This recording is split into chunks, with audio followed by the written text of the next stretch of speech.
Darkness breeds secrets, and secrets breed theories. In a galaxy shaped by the eternal conflict between light and shadow, where force-wielding monks battle against power-hungry manipulators across millennia, the line between documented history and hidden truth grows thinner with each passing generation. The Sith, masters of deception and architects of schemes that span centuries, have left behind a legacy wrapped in layers of mystery. Some mysteries have been solved. Others remain frustratingly incomplete, with missing pieces that tantalize historians and Force scholars alike. Tonight, we delve into the conspiracy theories that swirl around the Dark Lords of the Sith. These are not mere fanciful stories told by spacers in cantinas across the Outer Rim. These are questions that emerge from careful examination of historical records, from patterns too precise to be coincidental, from connections that seem too convenient to be accidental. Some of these theories contradict official accounts. Others fill troubling gaps in the accepted narrative. All of them invite us to look deeper into the shadows cast by the Sith across galactic history. The Sith operated in secrecy for 1,000 years, hiding in plain sight while manipulating galactic events toward their ultimate revenge against the Jedi. During that millennium of concealment, they perfected the art of conspiracy.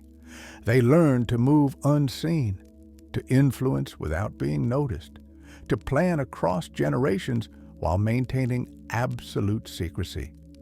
Given such mastery of hidden action, how much of what we think we know is really true? How many layers of deception remain even now, long after the last Sith Lord fell? These questions matter because the Sith shaped the modern galaxy more profoundly than perhaps any other group in history. Their schemes triggered the Clone Wars, transformed the Republic into the Empire, nearly eradicated the Jedi Order, and plunged trillions into decades of authoritarian rule. Understanding their true methods, their hidden plans, and their secret manipulations helps us comprehend how such catastrophic events could unfold. It reveals the mechanisms by which darkness can spread, even in a galaxy defended by guardians of peace and justice. So let us examine these theories with open minds and critical eyes. Some may prove to be nothing more than creative interpretations of ambiguous evidence. Others might reveal truths that powerful forces would prefer remain buried. Either way, the journey through these mysteries will take us deep into the philosophy, methods, and machinations of the galaxy's most dangerous Force users. The Sith may be gone, destroyed by their own prophecy, but their secrets linger like ghosts in the historical record, waiting for those brave or foolish enough to pursue them. The grand experiment. Did Plagueis and Palpatine create Anakin Skywalker? Few questions in galactic history have sparked more debate than the mystery of Anakin Skywalker's conception. The Chosen One, prophesied to bring balance to the Force, appeared on a backwater desert world with no father and midi-chlorian levels that exceeded even Master Yoda's count.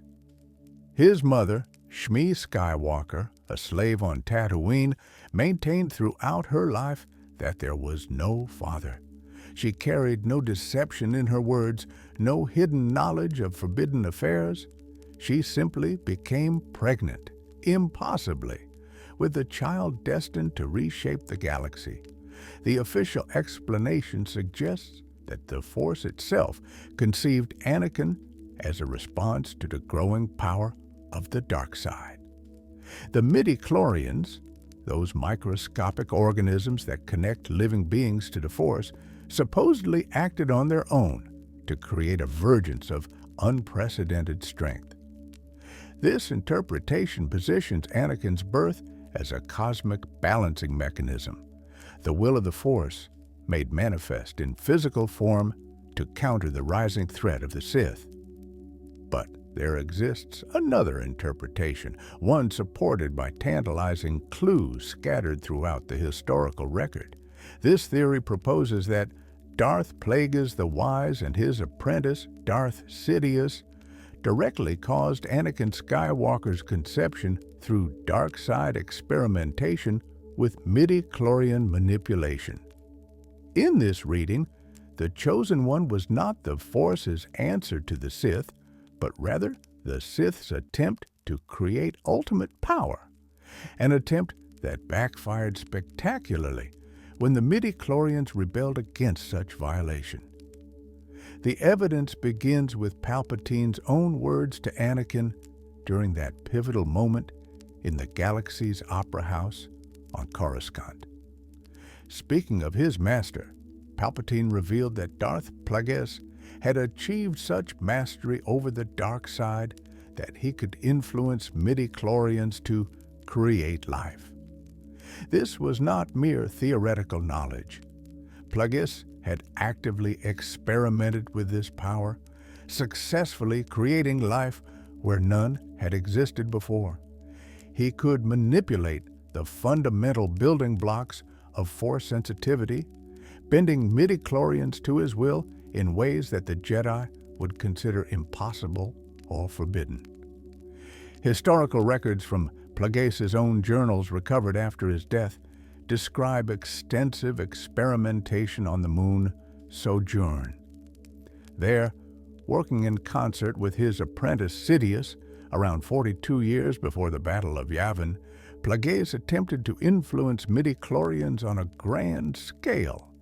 The goal was nothing less than creating a being embodied by the Force itself, a living weapon that would cement Sith dominance over the galaxy forever. Plagueis gathered rare materials and obscure Sith knowledge, constructing elaborate equipment designed to channel dark side energy into manipulating the microscopic organisms that mediated the Force. The experiment, by Plagueis' own assessment, failed.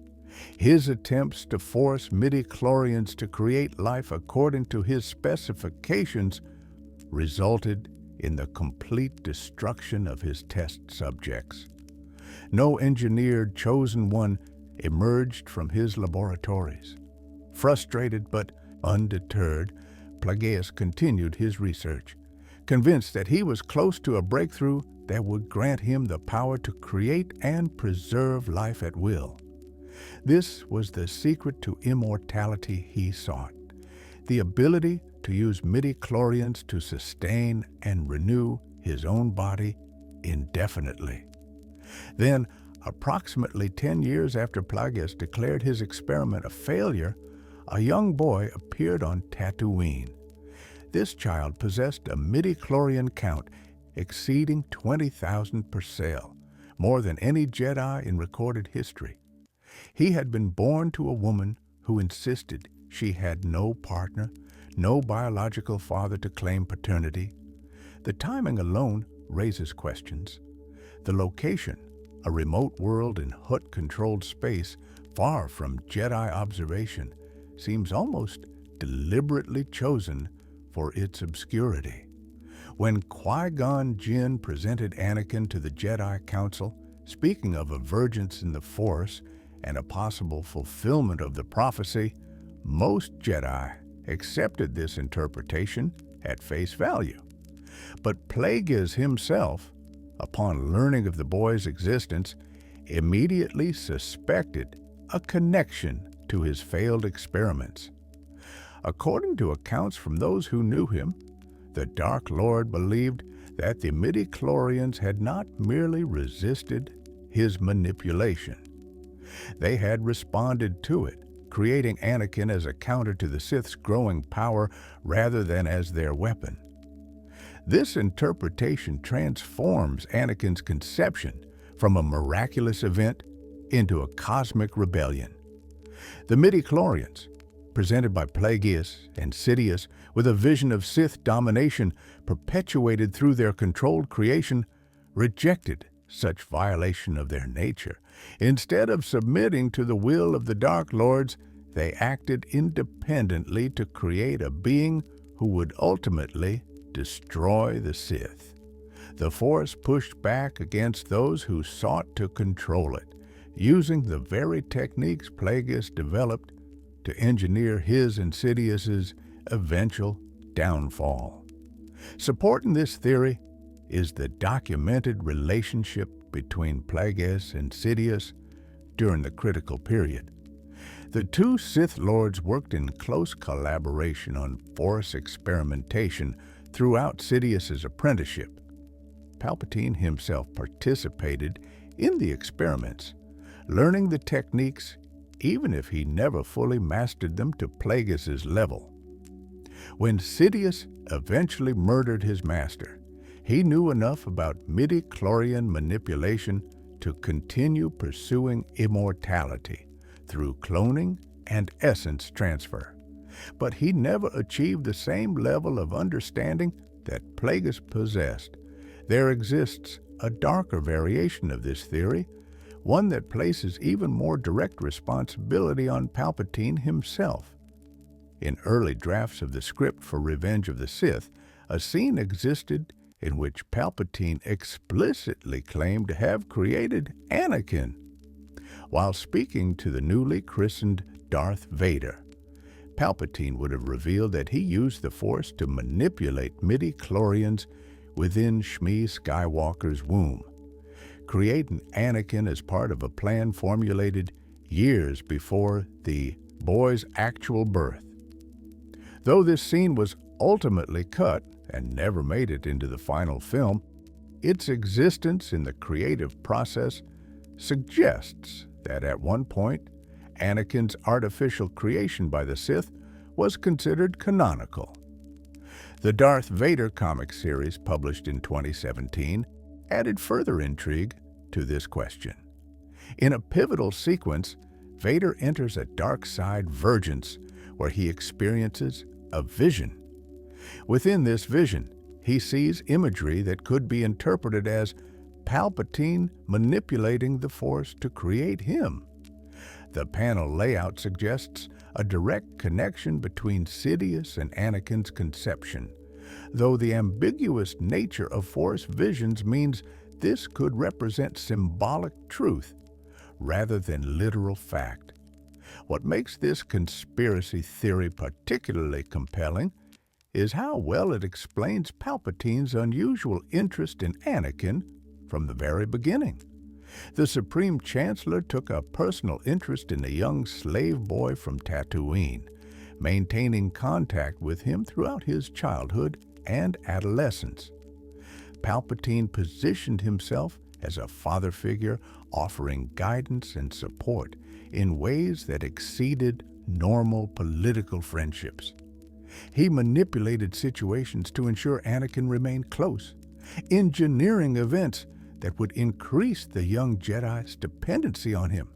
If Palpatine knew or suspected that Plagueis' experiments had created Anakin, his attention makes perfect sense. Here was a being of unprecedented power, potentially the most powerful Force user ever to exist, who had been inadvertently created through Sith experimentation. Whether or not Palpatine intended Anakin's creation, he certainly recognized the opportunity it presented. By turning the Chosen One to the dark side, Palpatine would not only gain the most powerful apprentice imaginable, but would also corrupt the very being meant to destroy the Sith. The theory also helps explain some of Anakin's unique characteristics: his unprecedented Force sensitivity, his unusual ability to form emotional attachments despite Jedi training, his vulnerability to fear and anger. All of these could be seen as symptoms of his artificial creation. Rather than being naturally conceived through the Force's will, he might have been an incomplete project, a life created in violation of natural law and therefore fundamentally unbalanced. His eventual fall to the dark side and subsequent redemption become not just personal choices, but the playing out of his essential nature, pulled between the Sith who created him and the Force that rebelled against that creation. Critics of this theory point to several weaknesses in the evidence. Most significantly, Plagueis himself apparently did not believe he successfully created Anakin. When he learned of the boy's existence, he feared that his experiments had triggered an unintended consequence rather than celebrating the creation of a Sith weapon. This suggests that whatever happened on Sojourn, it did not directly result in Anakin's conception 10 years later on Tatooine. The time gap and geographical distance make direct causation difficult to establish. Furthermore, multiple sources state explicitly that the Force created Anakin in response to Sith manipulation rather than as a result of it. The midi-chlorians, sensing the imbalance caused by Plagueis and Sidious's experiments, acted to restore equilibrium. In this interpretation, Anakin's creation was indeed miraculous and intentional, but the intention came from the Force itself rather than from the Sith. The Dark Lords inadvertently triggered his conception through their hubris, but they did not control or direct the process. Yet even this explanation leaves room for conspiracy. How do we know that our understanding of the events is accurate? All of our information about Plagueis' experiments comes from limited sources, many of them filtered through Sith perspectives that may contain deliberate misinformation. Plagueis himself was a master manipulator who understood the power of controlling information. Could his recorded failure have been a deception, a way of hiding his true success from potential rivals or from his own apprentice? Consider the strategic advantages of publicly declaring the experiment a failure, while privately knowing it succeeded. Plagueis would have created the ultimate insurance policy. A being of immense power, growing up far from Coruscant, unknown to either Jedi or Sith, ready to be claimed when the time was right. That Sidious murdered Plagueis before this plan could come to fruition would explain why Palpatine spent so much effort cultivating Anakin. He inherited his master's greatest creation without fully understanding what it was or how to control it. Some theorists go even further, suggesting that Plagueis foresaw his murder by Sidious and engineered Anakin's creation specifically to eventually destroy his treacherous apprentice. In this version, Plagueis encoded instructions or compulsions into Anakin's very being, dark side programming that would activate under certain conditions. Anakin's eventual destruction of Palpatine aboard the second Death Star becomes not a moment of redemption, but the culmination of Plagueis' revenge against the student who betrayed him. This conspiracy theory matters because it fundamentally changes our understanding of the Chosen One and his role in galactic history. If the Force created Anakin spontaneously to counter the Sith, then his journey represents cosmic will made manifest, destiny unfolding as it should, despite individual choices. But if Plagueis and Sidious created him, either intentionally or inadvertently, then Anakin's entire existence becomes an example of Sith schemes gone wrong, a reminder that even the most carefully laid plans can backfire catastrophically when one attempts to control the fundamental forces of the universe. The truth may be unknowable. Plagueis is long dead, his laboratory on Sojourn destroyed, his detailed research scattered or lost. Palpatine took whatever secrets he knew to his grave, destroyed finally and completely by Rey on Exegol. Anakin himself became one with the Force, and even if the dead could speak clearly about such matters, they might not know the full truth of their own origins. The midi-chlorians themselves cannot be questioned, at least not in any way that yields definite answers about events decades past. What we are left with is evidence that can be interpreted multiple ways, official explanations that contain suspicious gaps, and the lingering question of whether the Chosen One was chosen by the Force or created by those who sought to dominate it. In the end, perhaps the most important question is not whether Plagueis created Anakin, but whether it matters. Anakin's choices were his own. His fall to darkness and return to light shaped the galaxy regardless of how his life began. The Chosen One brought balance to the Force, destroying the Sith as prophesied. Whether he was born of the Force's will or the Sith's failed experiment, the result was the same. The prophecy was fulfilled, and the long shadow of the Sith finally ended. Yet doubts remain, as they should when dealing with masters of deception who operated in secrecy for 1,000 years. The Sith built their power on lies and hidden truths. Even in death, even in defeat, their secrets continued to haunt us. The mystery of Anakin's conception may be the greatest of these secrets, the final question mark hanging over the entire saga of the Chosen One. We may never know with certainty whether Darth Plagueis the Wise created Anakin Skywalker, but the possibility that he did, that the Chosen One was a Sith experiment from the very beginning, adds a layer of complexity and irony to the story that makes it all the more intriguing. The hidden purpose of the Rule of Two, multiple Sith lineages. For 1,000 years, the Sith operated under the Rule of Two, the decree established by Darth Bane after the destruction of the Brotherhood of Darkness. One master to embody power, one apprentice to crave it.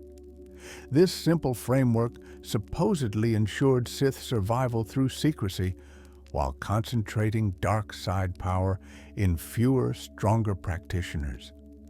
Each generation would theoretically become more powerful than the last, with apprentices forced to surpass their masters to claim the title of Dark Lord.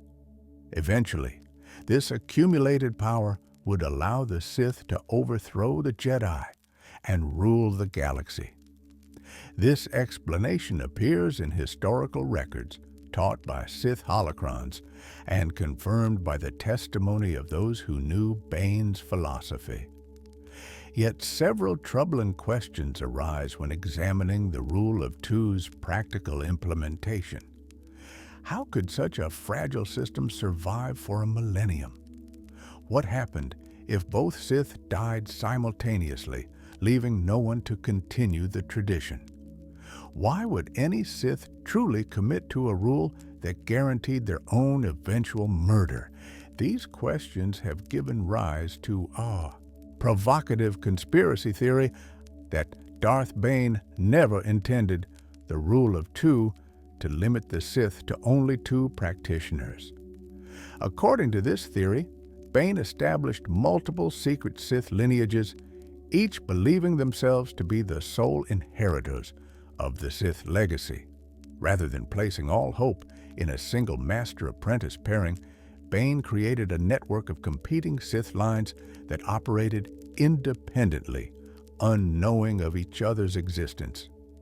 This approach would preserve Sith knowledge, even if one line failed, while maintaining the benefits of the Rule of Two within each individual lineage. Competition between different lines, when they eventually discovered each other, would further strengthen the Sith through the crucible of combat. The evidence for this theory begins with Bane's own paranoia about extinction. He had witnessed the Brotherhood of Darkness destroy itself through infighting and Jedi exploitation of Sith divisions. He understood that concentrating all Sith knowledge and power in just two individuals created an enormous vulnerability. A single disaster, one Jedi ambush, one moment of bad luck could end the Sith forever. For someone as calculating and strategic as Bane, such an obvious flaw seems unlikely to overlook. Consider also Bane's methodology in destroying the Brotherhood. He manipulated his fellow Sith into annihilating themselves with a thought bomb on Ruusan, preserving only himself and the knowledge he deemed valuable.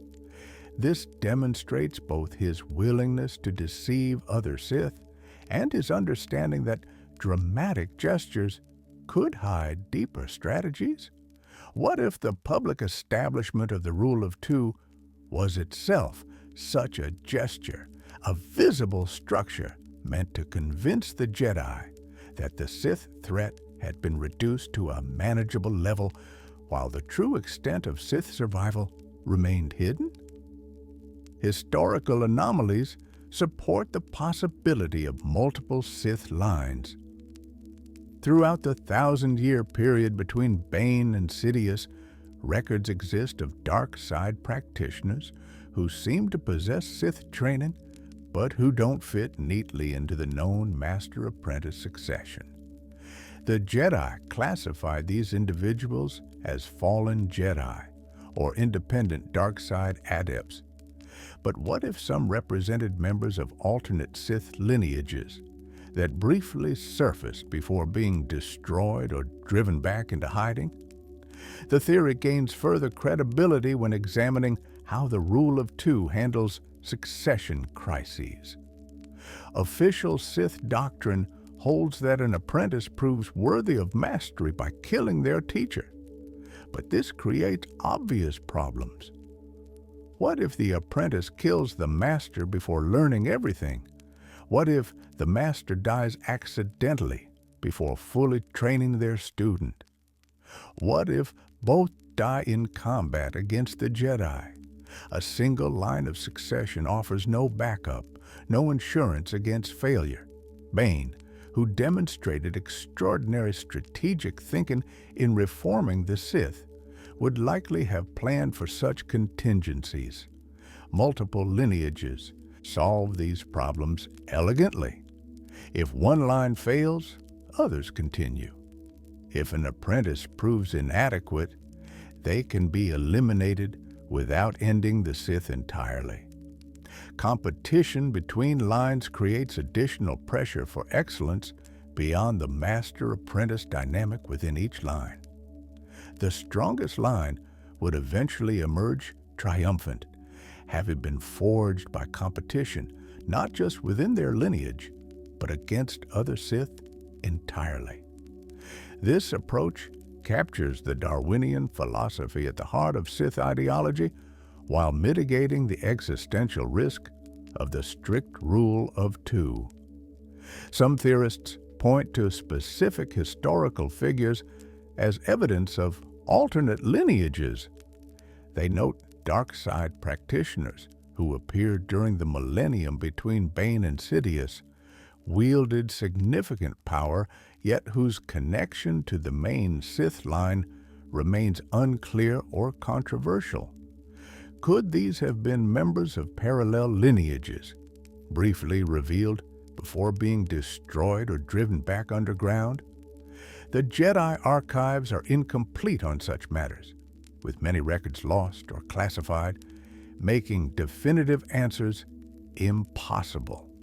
The most compelling evidence, however, comes from analyzing Darth Bane's own writings and teachings, particularly those preserved in his holocron. When the Sith Lord Darth Krayt attempted to access Bane's holocron thousands of years later, the Gatekeeper condemned Krayt's rule of one philosophy. But the language used suggests nuance beyond simple dogma. The holocron spoke of the rule of two as the proper framework, yet it also referenced the need for strength through competition and survival of the fittest. Could Bane have encoded different levels of truth in his holocron, revealing deeper secrets only to those who proved themselves worthy? Critics of the multiple lineages theory raise valid objections. Most significantly, no direct evidence of such lineages has ever been found. No holocrons, no training facilities, no documented interactions between separate Sith lines exist in the historical record. Surely if Bane established multiple lineages, some trace would remain after 1,000 years. The complete absence of such evidence suggests the theory may be nothing more than creative interpretation of ambiguous data. Furthermore, the logistics of maintaining multiple secret lineages strain credibility. Each line would need to recruit apprentices, train them in Sith philosophy and techniques, and pass on knowledge across generations, all while remaining hidden from both Jedi and from each other. The risk of discovery would increase exponentially with each additional lineage. The more Sith operating independently, the greater the chance that someone makes a mistake, attracts Jedi attention, or deliberately betrays the larger organization for personal gain. Yet these objections may not be as strong as they initially appear. The Jedi failed to detect even a single Sith lineage for 1,000 years, despite actively searching for dark side practitioners. If one line could remain hidden so completely, why not multiple? As for the lack of physical evidence, consider how thoroughly Sidious worked to destroy Sith artifacts and knowledge after establishing the Empire. He wanted no rivals, no competition for power. If alternate lineages existed, Sidious would have had powerful motivation to eradicate all trace of them once he achieved galactic dominance. Another interesting aspect of this theory involves the Sith Eternal on Exegol. These dark-side cultists served Sidious, yet they numbered far more than two. They possessed knowledge of Sith philosophy, ritual, and technique. How did they come to exist without violating the rule of two? The official explanation categorizes them as Sith acolytes rather than true Sith lords, followers who serve the dark side without being granted the secrets of full Sith mastery. But what if the Sith Eternal represent the remnants or descendants of alternate Sith lineages that Sidious defeated and subjugated rather than destroyed? Consider the strategic value of such an arrangement. Sidious would gain additional servants with genuine dark side training while maintaining the public fiction of the rule of two. The defeated lineages would be forced to serve, their knowledge and power bent to his purposes, but their existence would remain secret from the galaxy at large. This explains both how the Sith Eternal came to exist and why they showed such capability in Sith techniques. They were not recent converts, but the inheritors of ancient tradition, merely stripped of their independence and subordinated to Sidious's will. The implications of multiple Sith lineages, if true, would be profound. It would mean that Darth Bane was even more clever than previously understood, establishing a resilient network of competing dark side practitioners rather than the fragile single lineage described in official histories. It would suggest that the Sith's survival was never truly in doubt, that their eventual return to power was effectively guaranteed by redundant systems and competing lines, all working toward the same ultimate goal. It would also mean that our understanding of Sith history during the 1,000-year period is incomplete. How many more Sith Lords existed than we know about? How many dark side practitioners were actually members of alternate lineages rather than independent fallen Jedi? What battles occurred between different Sith lines, competitions for supremacy that went unrecorded because both sides wanted to maintain secrecy from the Jedi? Perhaps most troubling, if Bane established multiple lineages, then Sidious's apparent destruction of the Sith may not have been as final as believed. Could other lines still exist, hidden even more deeply than the main lineage, waiting for the right moment to reveal themselves? The appearance of the Sith Eternal suggests that Sith tradition survived in forms beyond the simple master-apprentice pairing. What else might lurk in the unknown regions or in forgotten corners of the galaxy, preserving Sith knowledge and awaiting the chance to restore Sith dominance? The rule of two has always contained an inherent contradiction. It claims to concentrate power while creating maximum vulnerability. It promises strength through competition while mandating eventual self-destruction. This conspiracy theory resolves the contradiction by suggesting the rule of two was never meant to be taken literally. It was a public doctrine, a visible structure that concealed a more complex reality. The true rule might have been, make your enemies believe you are weak in numbers while secretly maintaining enough strength to ensure survival, no matter what challenges arise. Like so many Sith mysteries, the truth about multiple lineages may be impossible to prove or disprove conclusively. Darth Bane died nearly 1,000 years before the Clone Wars, taking his full plans and intentions with him. The Sith who came after him had every reason to maintain whatever deceptions he established, and perhaps to add new layers of deception of their own. We are left with suggestive evidence, intriguing possibilities, and the knowledge that the Sith were masters of hiding their true nature even from themselves. The Sifo Dyas conspiracy, deeper than we know. Master Sifo Dyas, the Jedi who ordered the creation of the clone army, has been called many things: visionary, traitor, victim, unwitting pawn. The official explanation of his role in the creation of the Grand Army of the Republic has evolved over the years as new evidence emerged. But questions remain. How much did Sifo Dyas truly know about the Sith's plans? When exactly did Count Dooku betray his old friend? And most intriguingly, was Sifo Dyas's famous gift of prophecy real, or was he manipulated from the very beginning by Sith forces that planted visions in his mind? The accepted narrative goes like this. Sifo Dyas, a member of the Jedi High Council with powerful abilities of foresight, began having visions of a coming war that would tear the Republic apart. He advocated for the creation of a Republic military to face this threat, but the Council, committed to their role as peacekeepers rather than soldiers, rejected his proposals and eventually removed him from the Council. Undeterred and convinced of his vision's truth, Sifo Dyas secretly contacted the Kaminoans and ordered a clone army, claiming to act on behalf of the Republic. Count Dooku, Sifo Dyas's former friend and fellow Jedi, learned of this secret project.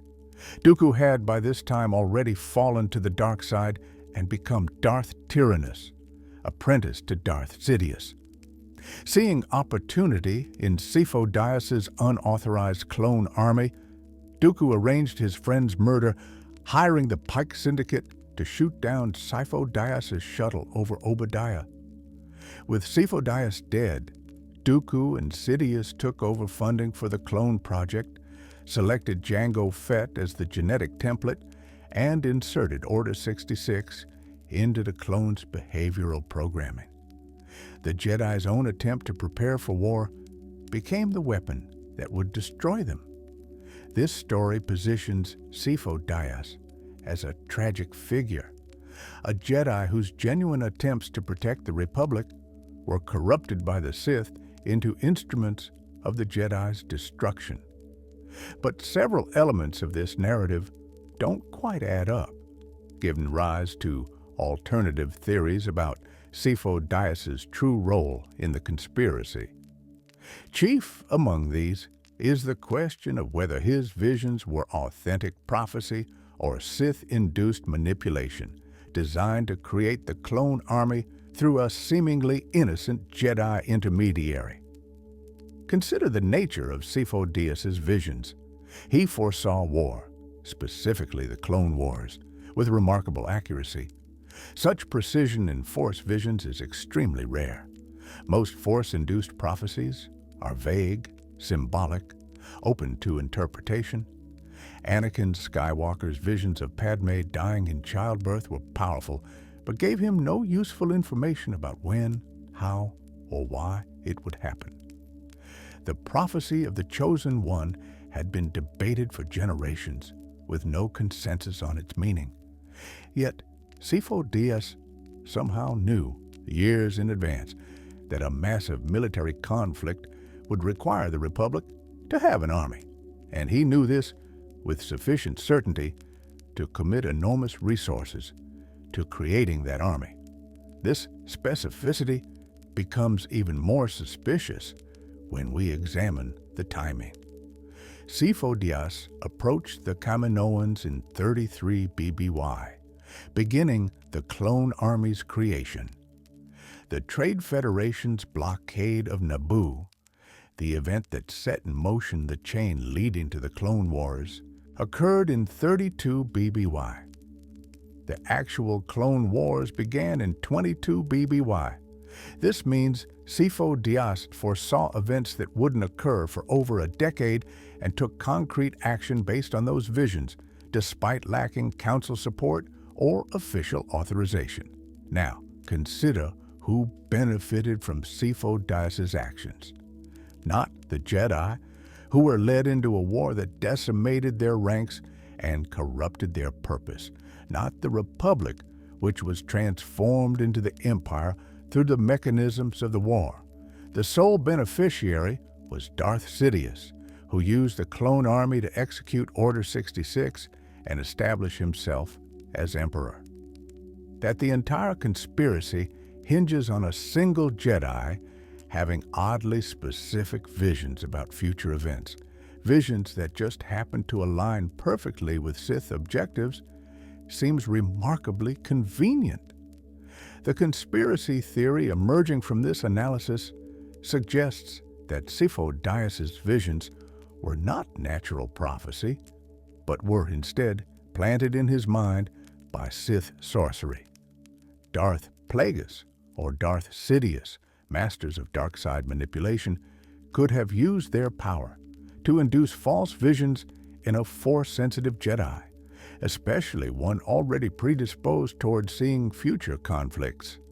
By making Sifo Dyas believe he had foreseen war, the Sith could manipulate him into creating the clone army, while maintaining plausible deniability about their involvement.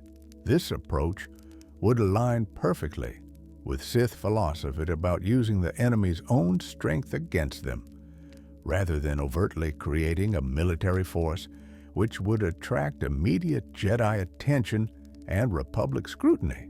The Sith would manipulate a well-meaning Jedi into doing it for them. The clone army's origins with Sifo Dyas would seem less suspicious than if it had appeared from nowhere. The Jedi would be more likely to accept and use an army ordered by one of their own, especially when facing the crisis of the Separatist threat. Supporting this theory is what we know about Sith capabilities in mental manipulation.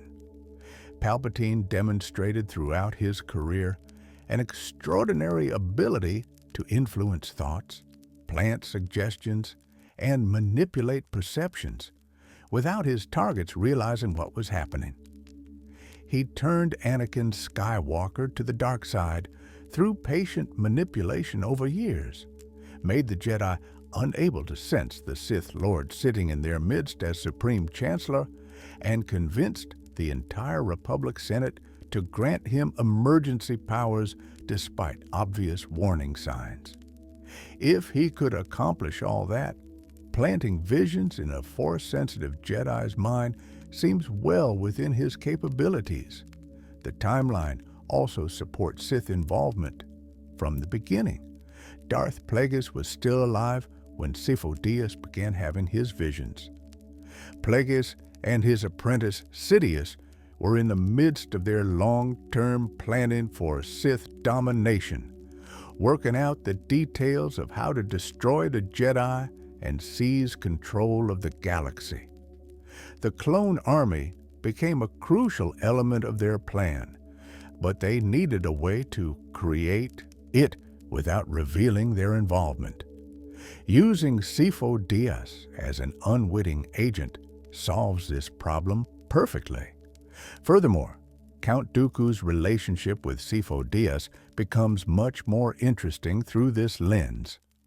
Dooku and Sifo-Dyas had been friends since their youth in the Jedi Temple, close enough that Dooku would know about Sifo-Dyas' gift for prophecy. If Sidious needed someone with Force visions to serve as the public face of the clone army's creation, Dooku could have suggested his old friend. Dooku's subsequent betrayal and murder of Sifo-Dyas would then represent not an opportunistic corruption of an existing project, but rather the planned elimination of a pawn who had served his purpose. The deletion of Kamino from the Jedi archives adds another layer to this conspiracy. Initially, the mystery of who removed Kamino from the archive seemed separate from Sifo-Dyas' story. But what if these two elements were part of the same plan? Sidious needed the clone army to exist, but needed it to remain hidden until the precise right moment. By having Kamino deleted from Jedi records, he ensured the army would develop in complete obscurity, emerging only when his plans were ready. Sifo-Dyas' death meant no one could answer questions about the army's true origins, at least not anyone the Jedi could easily find. Tales of the Jedi confirmed that Dooku used Sifo-Dyas' access to delete Kamino from the archives, but questions remain about the full timeline of Dooku's involvement. Was he already Darth Tyrannus when Sifo-Dyas first contacted the Kaminoans? If so, then the entire project may have been Sith-directed from day one, with Sifo-Dyas believing he was acting on his own visions while actually following a Sith script. Even if Dooku hadn't yet fully turned to the dark side at that point, Sidious could have been manipulating both Jedi simultaneously, using Dooku to facilitate Sifo-Dyas' action while gradually pulling Dooku himself toward darkness. Another suspicious element involves the funding for the clone army. Cloning on the scale the Kaminoans undertook requires enormous resources. Where did Sifo-Dyas, a Jedi master without personal wealth, obtain the credits to pay for it? Some sources suggest he approached Higo Damask, better known as Darth Plagueis, for financing. If true, this means Sifo-Dyas literally asked a Sith Lord to fund his secret army project. Did Sifo-Dyas know Damask was Plagueis? Probably not, but the fact that Plagueis facilitated the clone army's creation from the very beginning strongly suggests the whole thing was a Sith operation from the start. The conspiracy theory becomes even darker when considering what might have happened if Sifo-Dyas had survived. Suppose the Pikes had failed to kill him, or he had avoided the mission to Obadiah entirely. Would he have revealed the truth about the clone army when it was discovered? Would his testimony have exposed the Sith's involvement and prevented the clone wars? Or had Sidious ensured through various manipulations that Sifo Dyas's death was almost certain, eliminating the threat of his potential testimony before it could become a problem? Some theorists go even further, suggesting that Sifo Dyas may have been a complete fabrication, an identity created by the Sith to provide cover for the clone army's creation. This theory notes that Sifo Dyas sounds remarkably similar to Sidious, suggesting the name might be a Sith in-joke or deliberate hint at the true origins of the project. While most evidence suggests Sifo Dyas was a real person, the similarity in names has fueled speculation that the historical record might contain deliberate distortions. The truth about Sifo Dyas may lie somewhere between these extremes. Perhaps he was a real Jedi who genuinely had visions of coming war, but those visions were subtly enhanced or directed by Sith influence. Perhaps he truly believed he was acting in the Republic's best interests, even as he unknowingly advanced the Sith's agenda. Perhaps he realized too late that he had been manipulated, and his death on Obadiah represented the Sith tying up a loose end rather than a simple power grab. What makes the Sifo Dyas conspiracy particularly tragic is how perfectly it exemplifies the Sith strategy during the Benite era. The Sith won not through open warfare, but through manipulation, deception, and using the Jedi's own virtues against them. A Jedi's concern for the future became the mechanism for creating the weapon that would destroy the Jedi Order. A Jedi's willingness to act against the Council's wishes, motivated by the desire to protect the Republic, became the first step in the Republic's transformation into the Empire. Whether Sifo Dyas was an innocent victim, a manipulated pawn, or something more complicated, his role in creating the clone army remains one of the most consequential actions in galactic history. The conspiracy theories surrounding him matter because they speak to deeper questions about how the Sith achieved their goals. Did they primarily react to opportunities as they arose, or did they engineer those opportunities through elaborate manipulation extending years into the past? The answer likely involves elements of both, but the Sifo Dyas question highlights just how deeply the Sith's plans ran and how early they began laying groundwork for events that wouldn't pay off for decades. The Jedi never fully answered the Sifo Dyas mystery before Order 66 destroyed them. The investigation into his death came too late, revealing fragments of truth without time to assemble them into a complete picture. We are left with pieces of the puzzle, enough to see the general shape of the conspiracy, but not enough to know its full depth. Did the Sith create false visions to manipulate a well-meaning Jedi?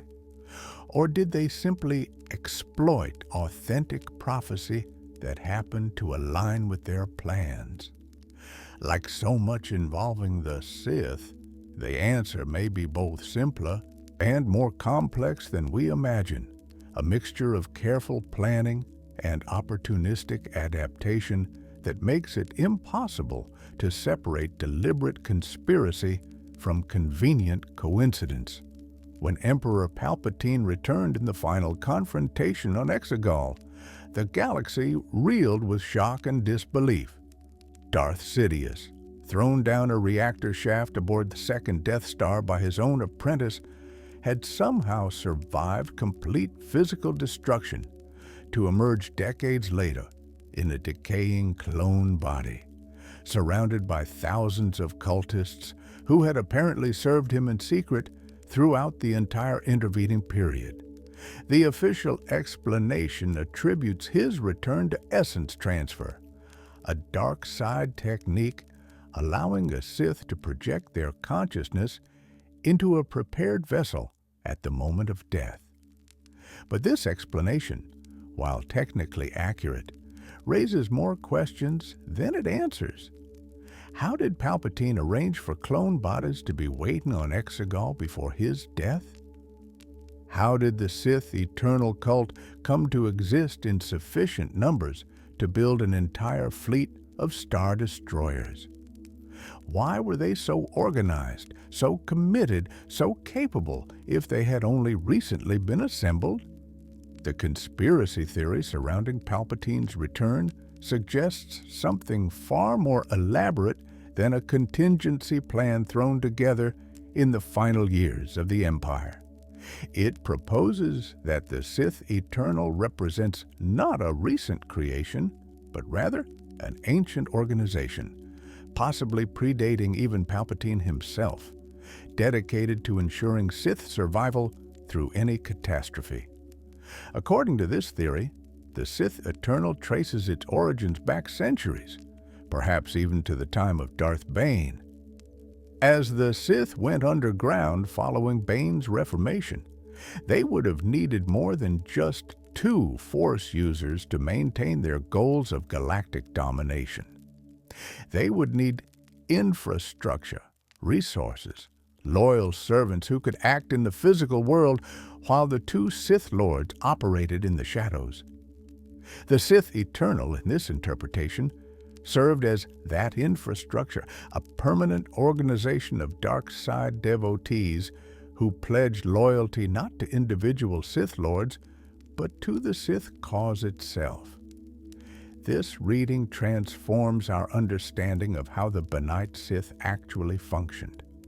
Rather than 2 individuals struggling alone against the entire galaxy, each generation of Sith Lords would inherit a ready-made support network.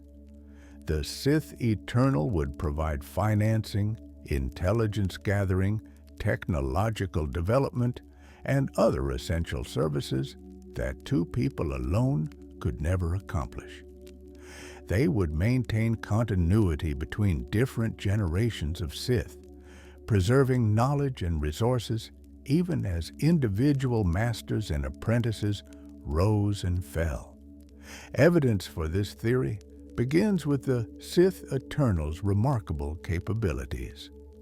They constructed an enormous fleet of Ziston-class Star Destroyers, each equipped with planet-destroying weaponry.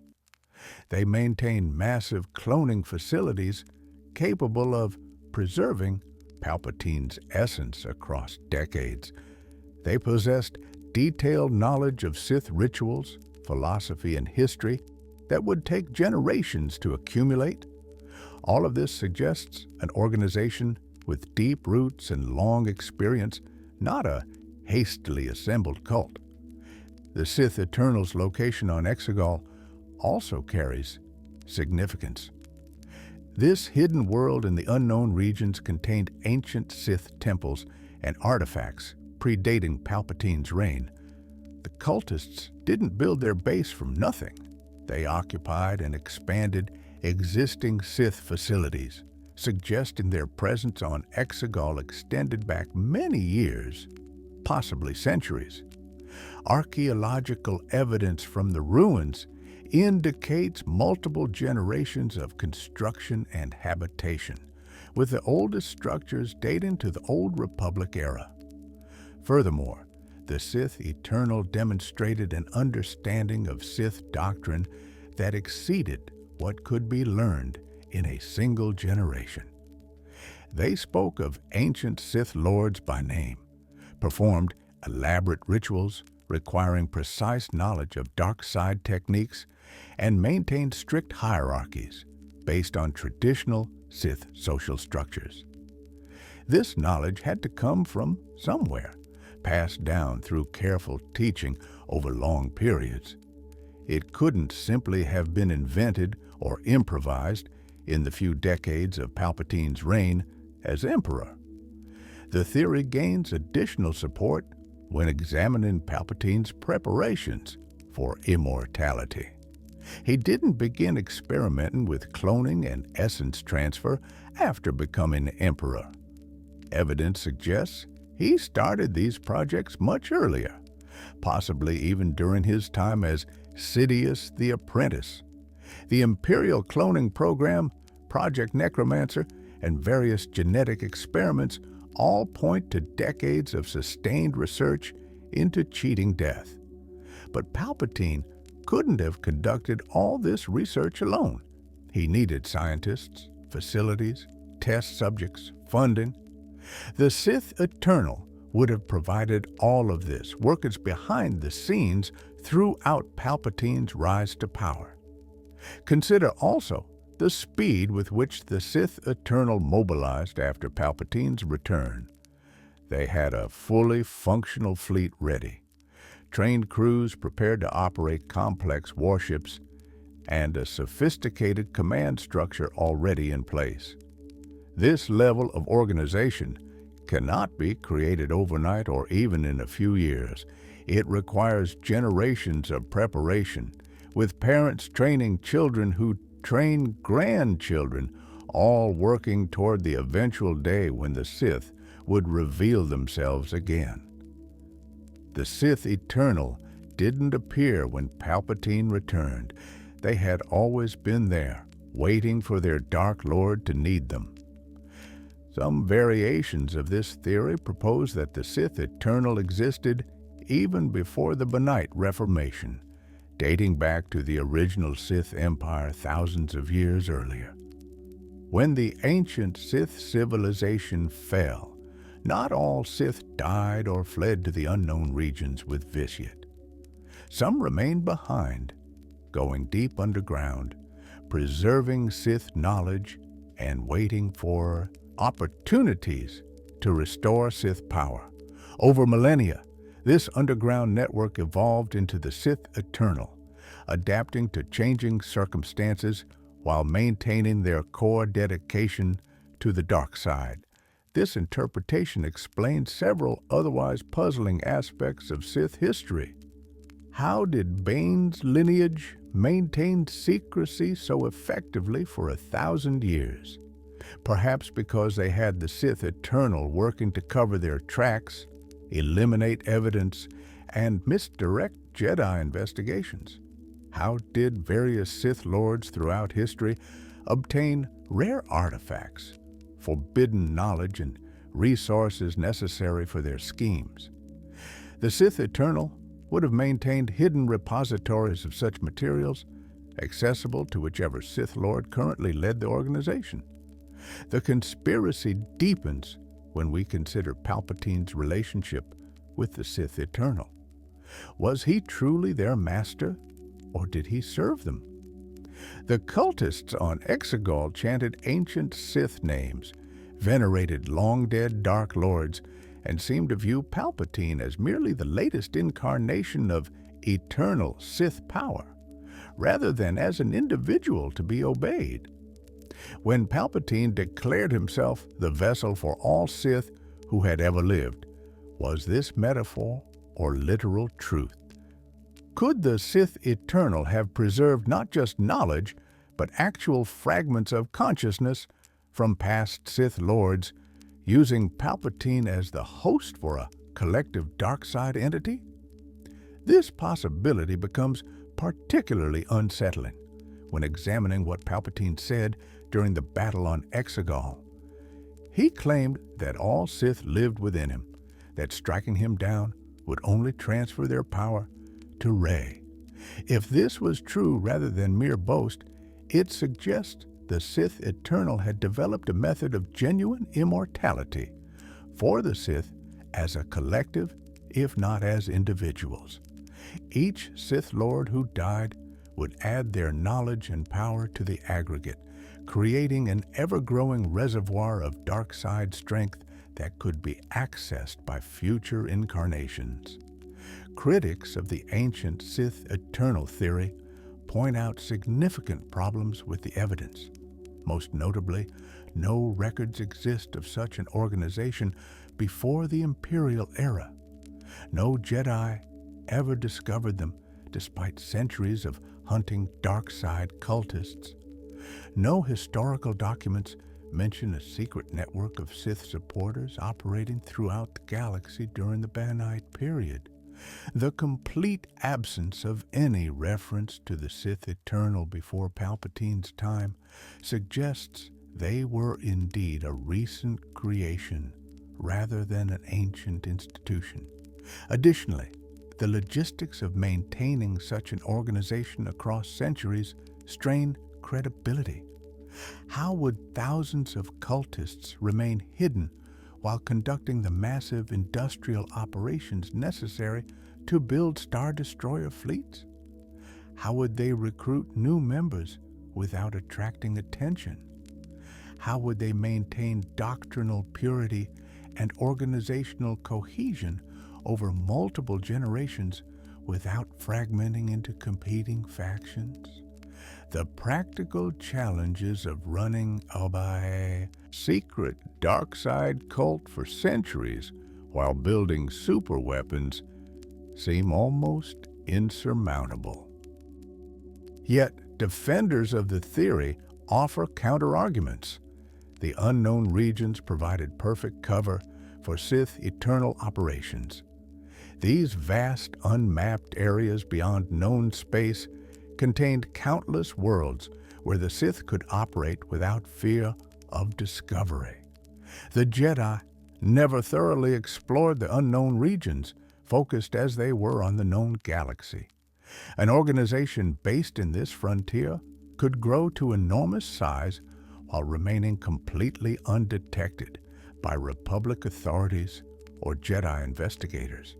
As for recruitment, the Sith Eternal might have operated like any long-term secret society, with members born into the organization rather than converted. Children of cultists would be raised from birth in Sith doctrine, trained to maintain secrecy, and prepared to continue the work of previous generations. This hereditary membership would ensure loyalty, while eliminating the risks associated with recruiting outsiders who might betray the organization. The theory also helps explain some of Palpatine's otherwise inexplicable decisions. Why did he allow the Rebel Alliance to learn about the second Death Star's location? Why did he position himself as bait in a trap that could easily backfire? Perhaps because he knew that even if killed, the Sith Eternal would restore him. His apparent arrogance and overconfidence make more sense if he genuinely believed death was not permanent, that his essence would be preserved and returned to a new body, regardless of what happened aboard the Death Star. This confidence would explain many of Palpatine's strategic choices throughout his career. He took enormous risks, exposed himself to danger repeatedly, and made decisions that seemed to unnecessarily endanger his position. A normal person, even a Sith Lord, would exercise more caution, but someone who knew they had a secret network capable of resurrection might gamble more freely, secure in the knowledge that defeat would be temporary rather than final. Another intriguing aspect involves the other Sith Lords who lived during the Banite period. Did they also know about the Sith Eternal? Did Darth Plagueis use them in his experiments? Did Darth Bane establish them specifically to ensure his rule of two would survive challenges? Each Sith Lord might have interacted differently with the organization, some embracing their support while others remained suspicious of any group that could potentially threaten their supremacy. The relationship between Palpatine and the Sith Eternal raises questions about power and control within Sith hierarchy. Traditional Sith philosophy emphasizes individual strength and the master-apprentice dynamic. The rule of two supposedly concentrated power in just 2 practitioners. But if the Sith Eternal existed, then this concentration was an illusion. True Sith power resided not in individuals, but in the collective infrastructure supporting them. The Dark Lord might appear to rule alone, but really, they served as the focal point for a much larger organization. This interpretation challenges our fundamental understanding of what the Sith were during the 1,000-year conspiracy. They were not 2 lone schemers hiding from the Jedi. They were the visible tip of a massive dark side movement, with the 2 Sith Lords serving as commanders of an army of devoted cultists working toward shared goals. The rule of 2 was public doctrine, the face shown to the galaxy, while the real Sith structure remained hidden beneath layers of secrecy and misdirection. If true, this conspiracy reveals the Sith as far more dangerous than previously understood. The destruction of Palpatine and Vader didn't end the Sith.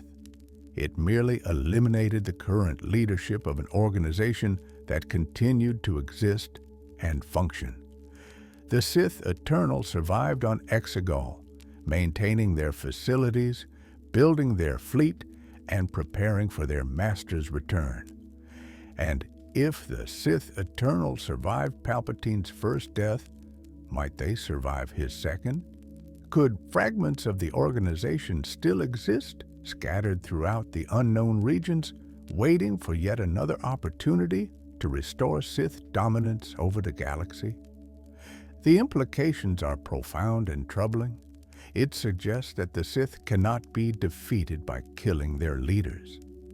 The ideology, the organization, the infrastructure of darkness persists beyond any individual's death. True victory over the Sith would require not just destroying the Dark Lords, but dismantling the entire support network that enables their existence.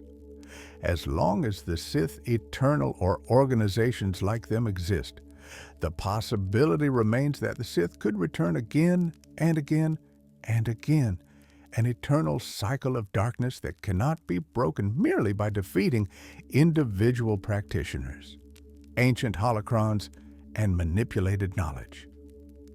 Throughout galactic history, holocrons have served as repositories of Force knowledge, preserving the teachings and wisdom of both Jedi and Sith across millennia. These crystalline devices, accessible only to Force sensitives, contain interactive recordings of their creators, allowing future generations to learn directly from ancient masters. The Jedi used holocrons to pass down their philosophy and techniques. The Sith used them for the same purpose, ensuring that dark side knowledge survived even when individual Sith Lords died. But what if not all holocrons contain what they claim? What if some were deliberately created to spread misinformation, to corrupt those who access them, or to serve as tools of manipulation extending across centuries? This conspiracy theory proposes that many Sith holocrons, and possibly some Jedi holocrons as well, were designed not to educate, but to deceive, containing deliberately false or misleading information meant to advance hidden agendas that their creators never revealed. The theory begins with a simple observation. Sith Lords are notorious liars and manipulators. They routinely deceive even their own apprentices, hiding crucial knowledge to maintain power advantages. Why would they suddenly become honest and forthcoming when creating holocrons? The very nature of Sith philosophy, which emphasizes domination through deception, suggests that at least some Sith holocrons must contain deliberate falsehoods or hidden programming designed to manipulate users in specific ways. Consider the process. of creating a holocron. The maker invests tremendous time and effort, channeling their force presence into the device to create an interactive gatekeeper. This gatekeeper appears to answer questions and share knowledge, but really, it's a carefully constructed personality designed by the holocron's creator. There's no guarantee that this artificial personality tells the truth.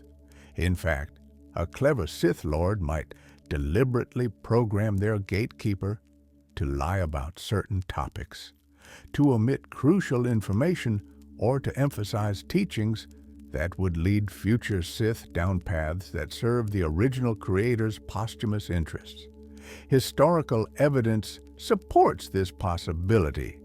When Darth Krayt attempted to access the holocrons of Darth Bane, Darth Nihilus, and Darth Andedu, the gatekeepers proved remarkably unhelpful.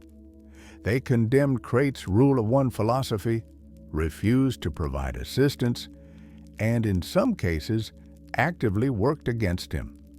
This behavior demonstrates that holocrons can and do judge their users, withholding information based on the gatekeeper's assessment of whether the user deserves access. But if gatekeepers can judge and restrict access, they can also mislead and manipulate. The most disturbing example comes from Darth Andedu's holocron, known as the Holocron of Heresies. This artifact didn't just contain knowledge. It contained Andedu's actual consciousness, or a fragment of it, preserved within the device across millennia. When Darth Wirelock sought to use the holocron to save Darth Krayt from death, Andedu's consciousness attempted to possess Wirelock's body, revealing that the holocron was not a teaching tool, but a trap designed to allow Andedu to achieve a form of immortality through body hopping across generations. If one Sith holocron could contain such hidden programming, how many others might have similar secrets? What percentage of ancient Sith holocrons are actually what they appear to be, and how many are elaborate traps, deceptions, or tools of manipulation? The question becomes particularly troubling when we consider that many Sith Lords throughout history relied heavily on holocrons for their education in the dark side. If they learned from corrupted or misleading sources, then everything they thought they knew about Sith philosophy might be distorted. This conspiracy theory takes on additional significance when examining the origins of certain Sith teachings. The Rule of Two, for instance, came to Darth Bane partially through his study of Darth Revan's holocron. But what if Revan's holocron didn't accurately represent Revan's true beliefs? What if it contained a deliberately edited version of Revan's philosophy, designed to push future Sith toward specific behaviors that Revan wanted to encourage? Bane might have thought he was learning authentic ancient wisdom when really he was following a script written by a manipulative predecessor. The implications extend beyond Sith holocrons. Jedi holocrons, while presumably more honest in their design, could also contain manipulated information. A Jedi Master creating a holocron might genuinely believe they were recording truth. But if their own understanding had been shaped by corrupted sources, they would unknowingly pass on those distortions. Over centuries, small errors or deliberate lies could compound, creating entire traditions based on misunderstandings of original teachings. Some theorists go further, suggesting that certain holocrons were created specifically to corrupt Jedi who discovered them. A Sith Lord might create a holocron that appeared to contain valuable knowledge about the Force, but which actually contained subtle psychological programming designed to push users toward the dark side. The Jedi, thinking they were safely studying an ancient artifact under controlled conditions, would gradually absorb dark side influence without realizing what was happening. By the time the corruption became obvious, it would be too late to reverse. The great holocron of the Jedi Temple serves as a particularly interesting case study. This massive repository contained the accumulated knowledge of thousands of Jedi Masters across millennia. But who curated that information? Who decided what to include and what to omit? A single corrupted gatekeeper or a few manipulated entries could spread false information throughout the Jedi Order, subtly altering how generations of Jedi understood the Force. The destruction of the Great Holocron during Order 66 means we can never verify its contents or check for potential corruption. The conspiracy deepens when considering how Palpatine gained his knowledge of the dark side. He learned from Darth Plagueis, who learned from Darth Tenebrous, who learned from his own master in an unbroken line back to Darth Bane. But each of these Sith Lords also studied ancient holocrons, accessing knowledge from Sith who lived centuries or even millennia before their time.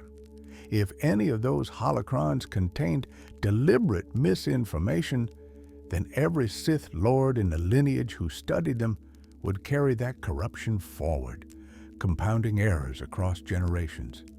This raises a fascinating possibility about Palpatine's ultimate defeat. Perhaps the flaws in his strategy, the overconfidence that led him to expose himself to danger repeatedly, stemmed from following teachings that ancient Sith Lords deliberately designed to cause failure. Some Sith might have resented the rule of two, seeing it as a perversion of true Sith philosophy. They could have created holocrons that subtly sabotaged Benite Sith, ensuring that the lineage would eventually fail and open the way for a return to older multi-Sith traditions. The theory also helps explain puzzling inconsistencies in Sith behavior across different eras. Why did ancient Sith operate so differently from Benite Sith? Why did certain techniques and philosophies fall out of favor while others were emphasized? Perhaps because the available holocrons shaped what each generation of Sith believed was authentic dark side teaching. If most ancient holocrons were lost or destroyed, and the surviving ones represented only a narrow range of Sith thought, then later, Sith would develop a skewed understanding of their own tradition. Evidence of deliberate manipulation appears when examining how different Sith Lords used holocrons.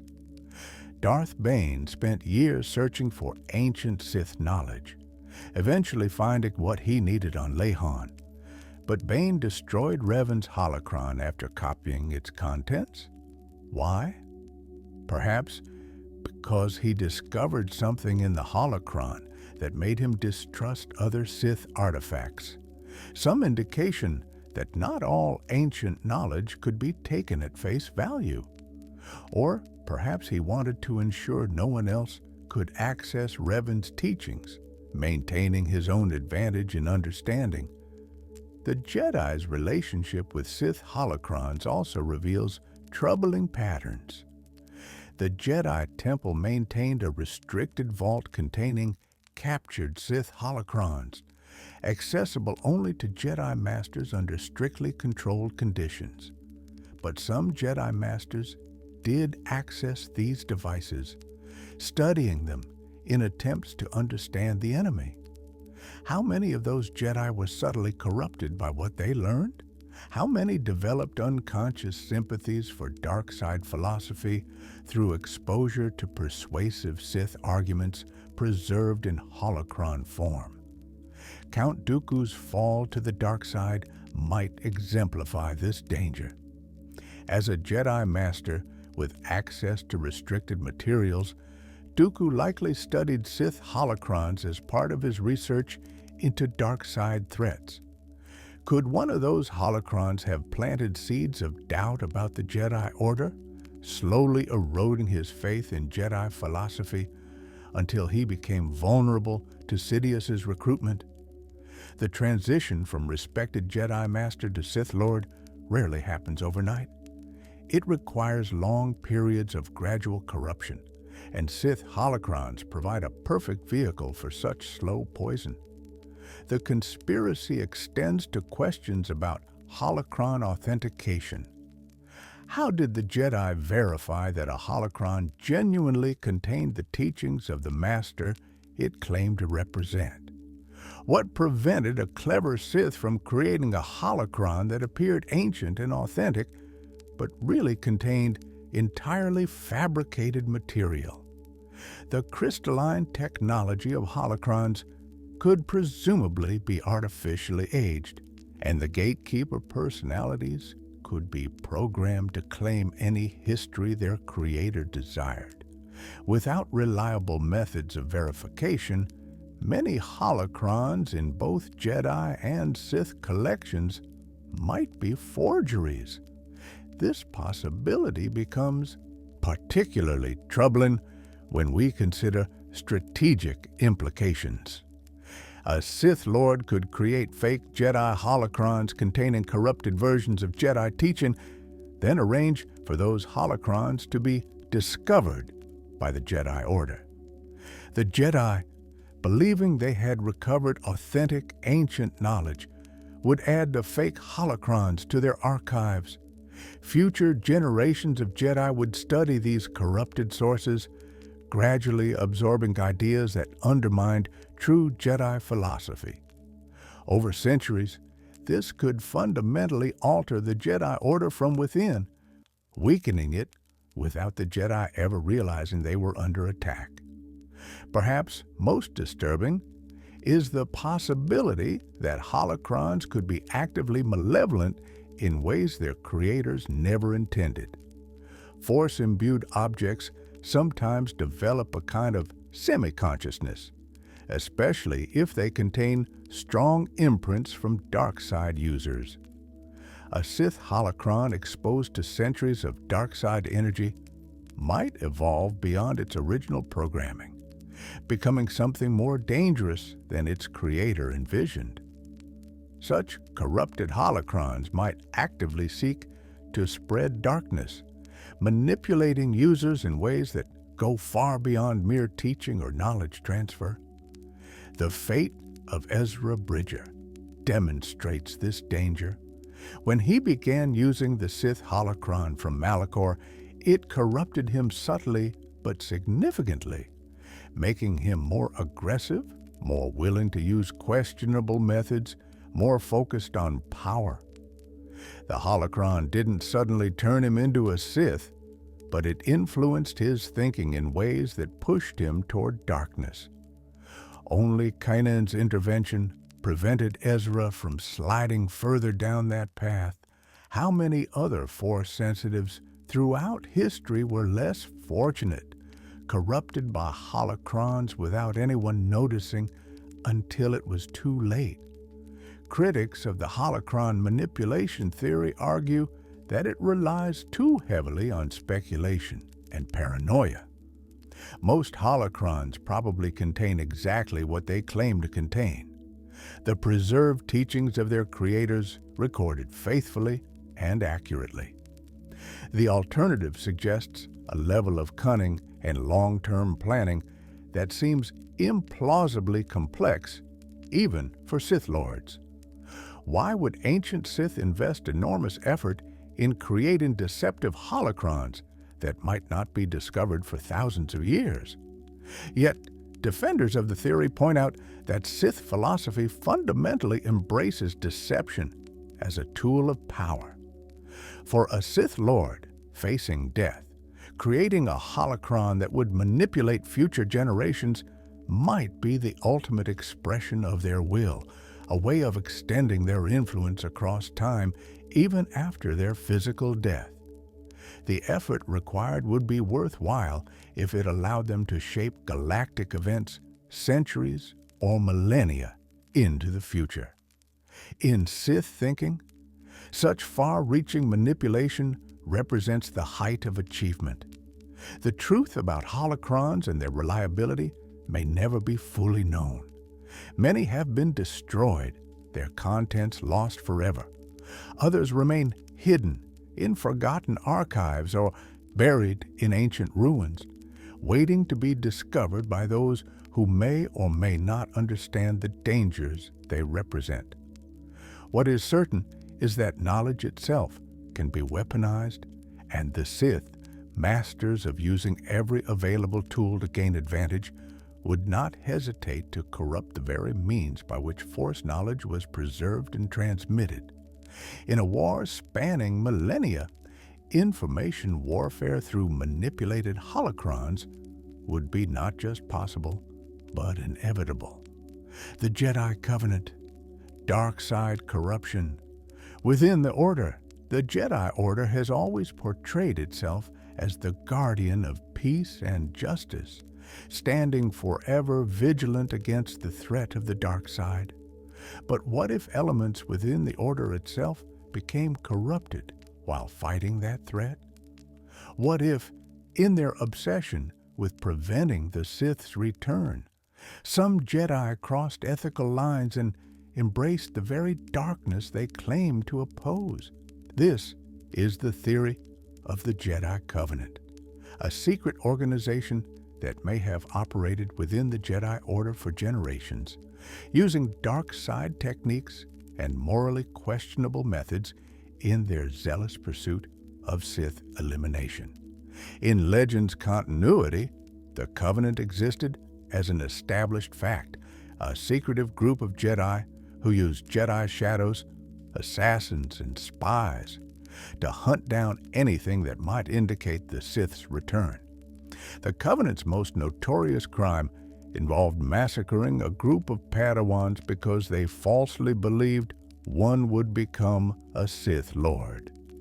This organization became so corrupted by their fear of the dark side that they became dark side practitioners themselves, proving that the line between protector and destroyer can blur dangerously when righteousness turns to fanaticism. Though officially relegated to legends, elements suggesting something like the Covenant might exist in current canon have emerged in recent Star Wars media. Jedi. Survivor introduced Bode Akuna, a Jedi shadow who operated in morally gray areas and eventually fell to the dark side.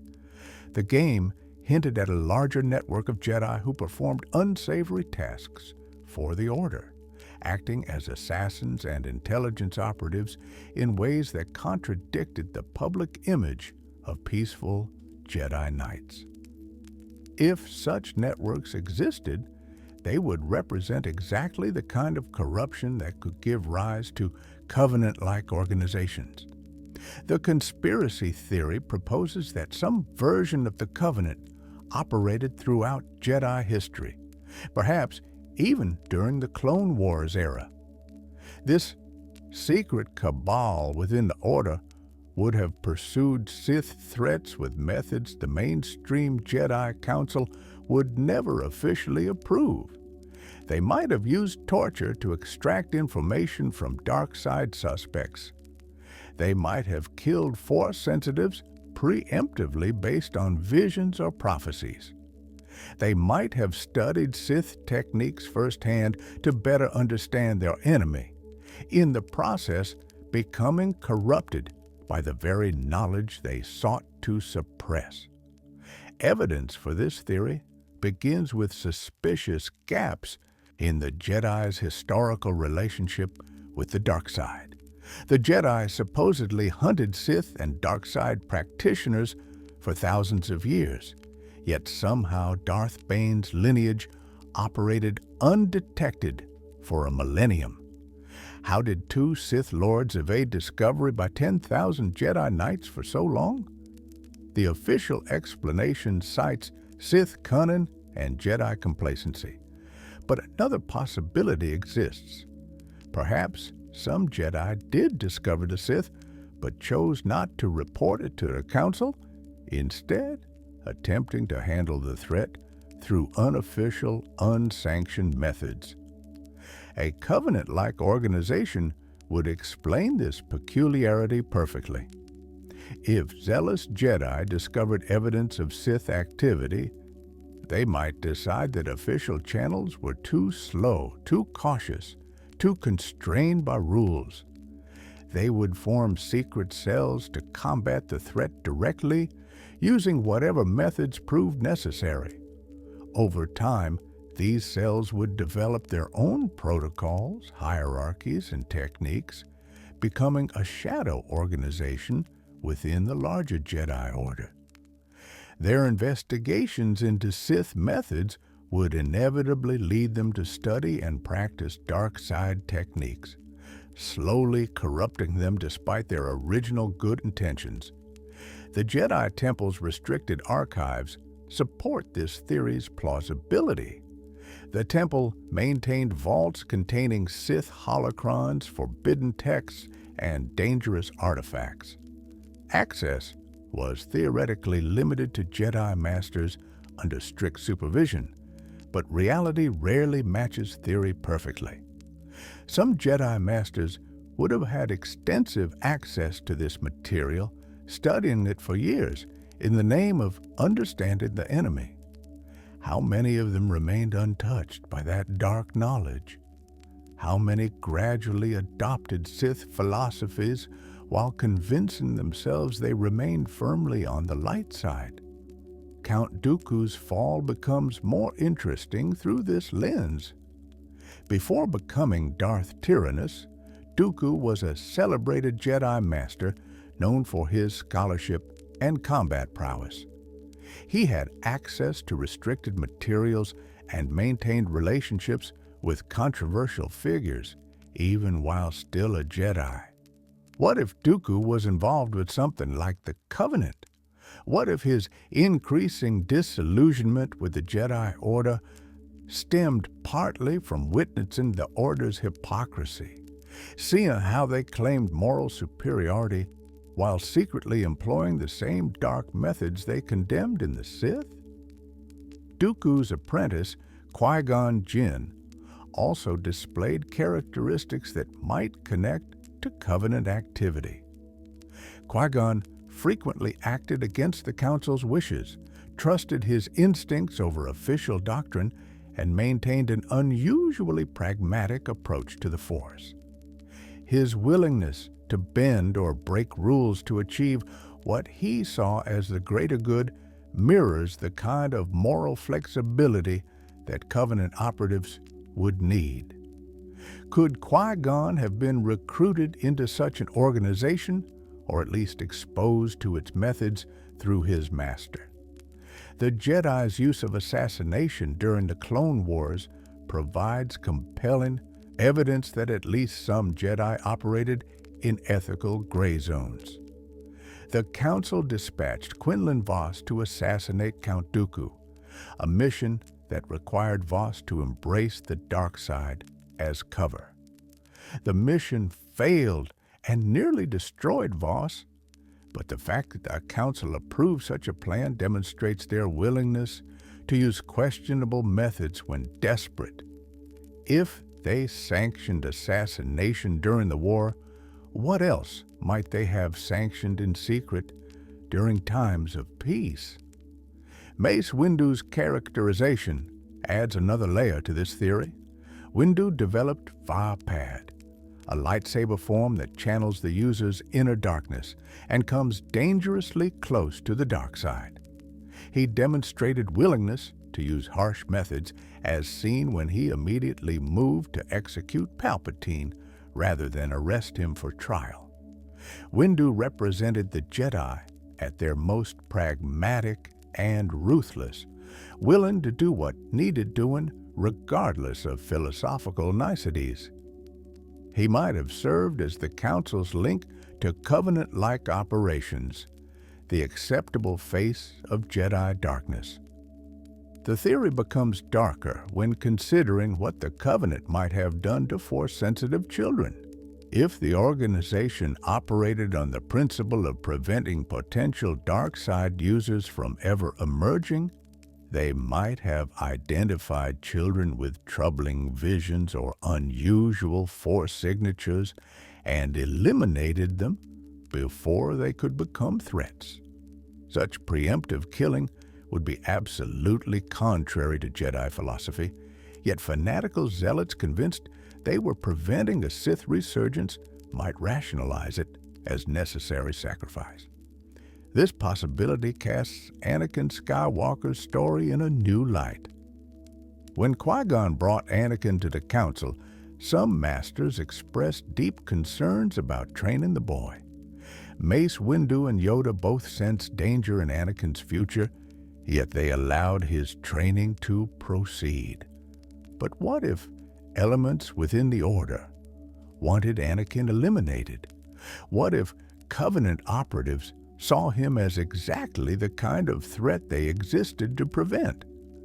They might have been ordered to stand down by the Council, but covert organizations don't always obey official orders.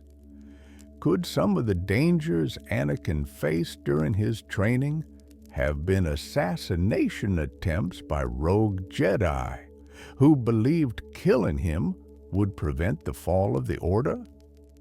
The conspiracy extends to the question of how Palpatine remained undetected.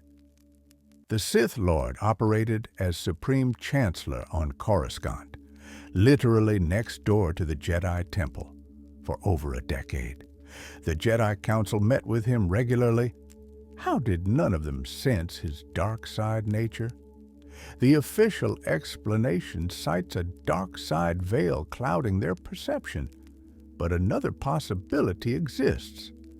Perhaps some Jedi did sense something wrong with Palpatine, but were prevented from investigating by Covenant operatives who had been corrupted by Palpatine himself.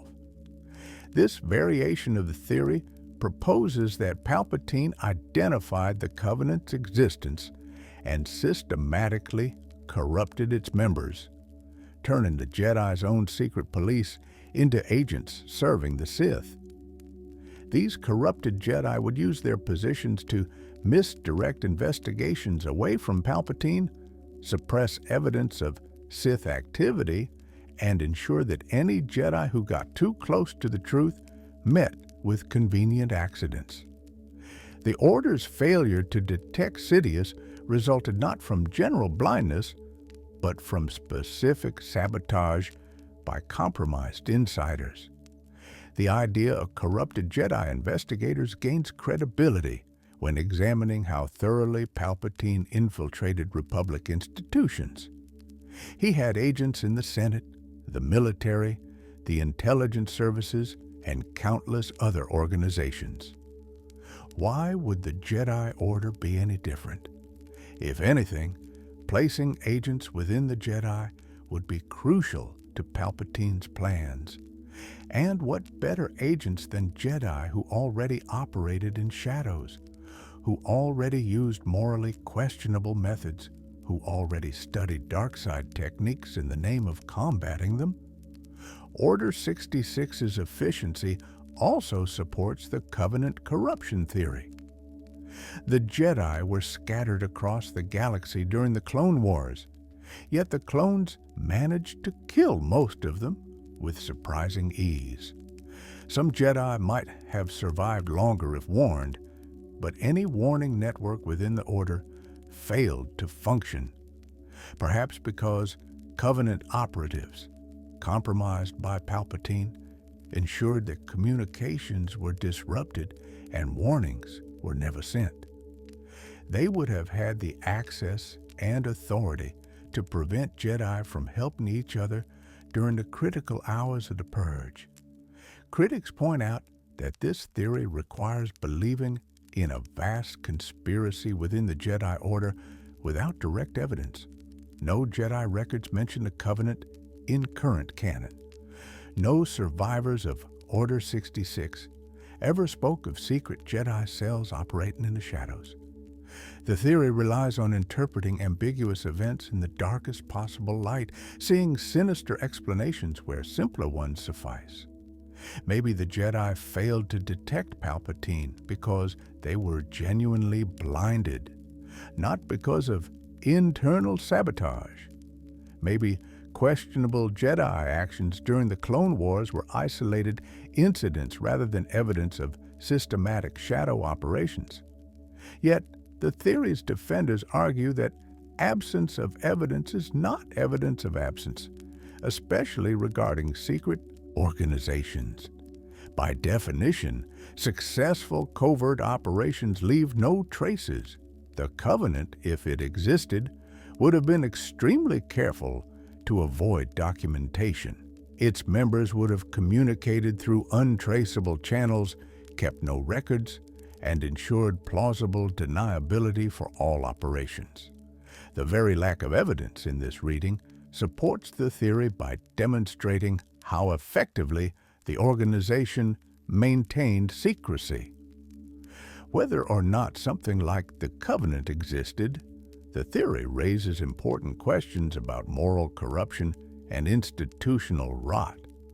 Organizations dedicated to fighting evil face constant temptation to adopt their enemies' methods in the name of effectiveness. The Jedi, in their 1,000-year struggle against the Sith, would have faced enormous pressure to compromise their principles, to use dark side techniques just this once to stop a greater threat, to kill one person to potentially save millions. Even if most Jedi resisted such temptation, surely some would have succumbed, creating exactly the kind of corrupted shadow organization that the Covenant represents. The fate of the Jedi Order demonstrates what happens when institutions lose sight of their core principles.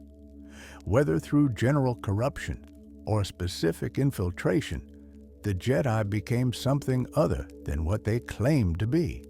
They went from peacekeepers to generals, from mediators to warriors, from servants of the Force to servants of the Republic.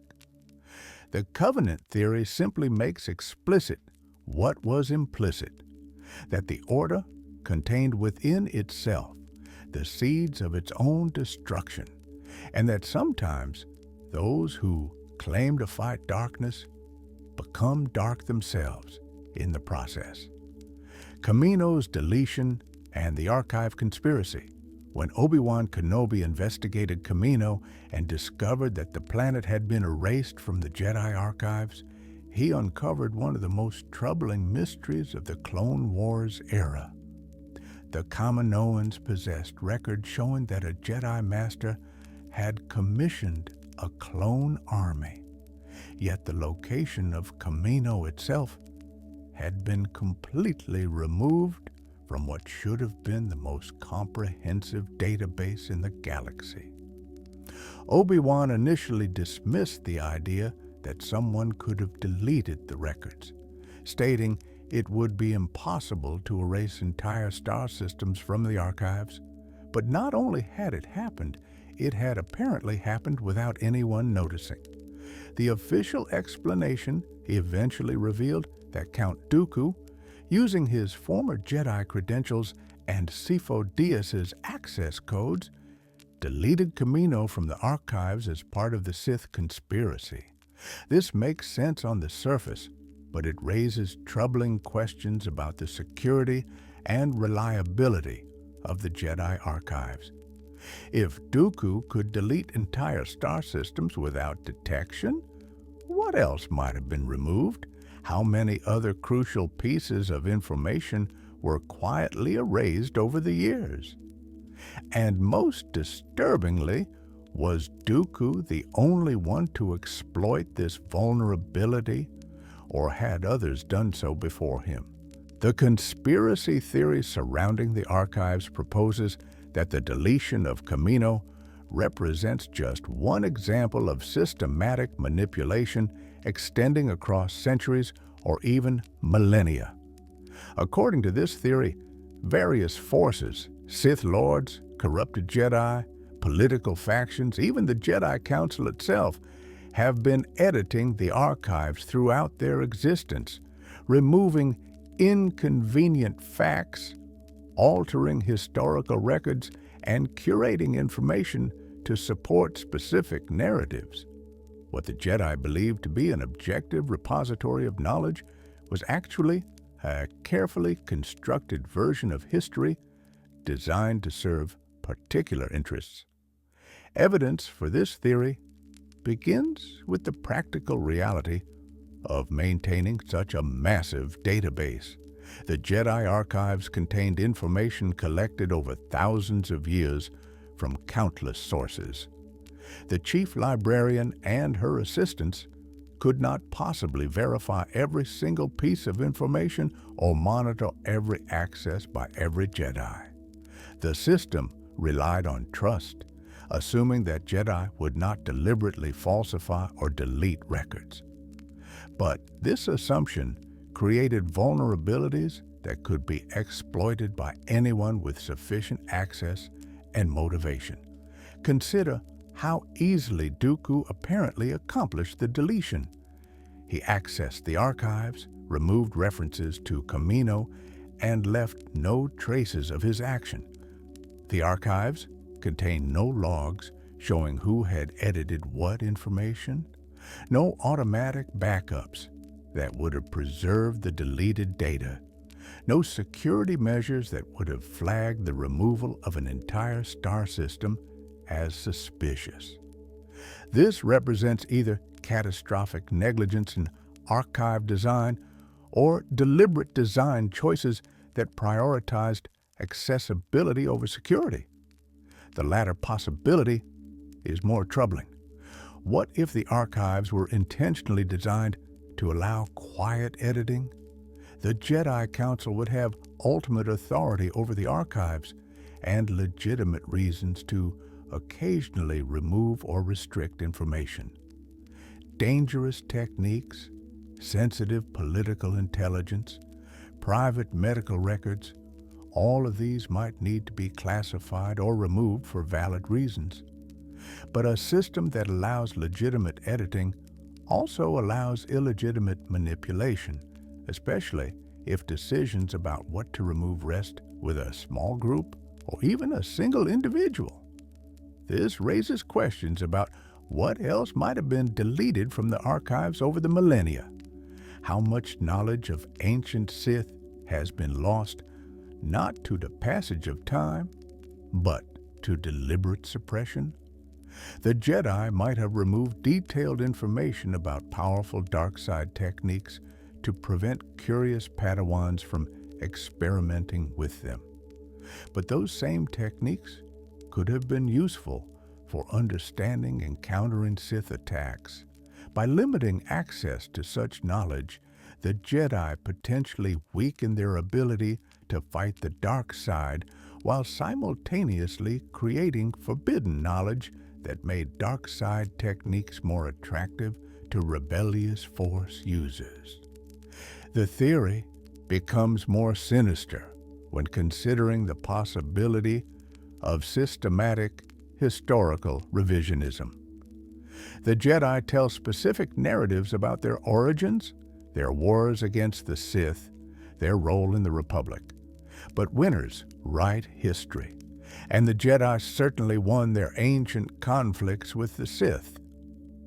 How much of what the Jedi teach about those ancient wars is accurate, and how much is propaganda designed to portray the Jedi in the best possible light?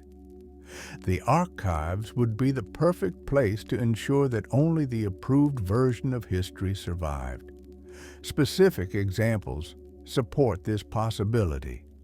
Records of the 100-Year Darkness and the Great Hyperspace War exist in the archives, but they're notably thin on details that might reflect poorly on the Jedi. We know the Dark Jedi who became the first Sith Lords were originally members of the Jedi Order, but the archives provide little explanation of why they rebelled or what legitimate grievances they might have had. This suggests that uncomfortable aspects of the Jedi's role in creating the Sith threat have been edited out of the official history. Similarly, records of Jedi failures and ethical lapses are remarkably scarce. Given that the Jedi Order existed for thousands of years and included thousands of members at any given time, statistical probability alone suggests there should have been numerous instances of Jedi falling to the dark side, committing crimes, or behaving in ways contrary to Jedi ideals. Yet the archives contain surprisingly few such stories. Either the Jedi were implausibly successful at maintaining perfect virtue across millennia, or records of their failures have been systematically suppressed. The Camino deletion specifically reveals how such manipulation could serve the Sith's purposes. By removing Camino, Dooku ensured that the clone army would develop in complete secrecy, emerging only when Palpatine was ready to spring his trap. But what if Dooku also deleted other things while he had access? He could have removed evidence of earlier Sith activity, erased records that might have revealed Palpatine's identity, or eliminated historical information that would have helped the Jedi understand what was happening. The archives themselves became a weapon in the Sith's arsenal. This possibility becomes more disturbing when we consider that Dooku retained access to the Jedi Temple even after leaving the Order. He was welcomed as an honored former member, allowed to come and go as he pleased, and apparently never monitored for potentially hostile actions. This suggests that other former Jedi might have retained similar access, or that current Jedi with hidden dark side leanings could have been manipulating the archives without anyone noticing. How many subtle edits accumulated over the years, each small change altering the Jedi's understanding of their history and the nature of the Force.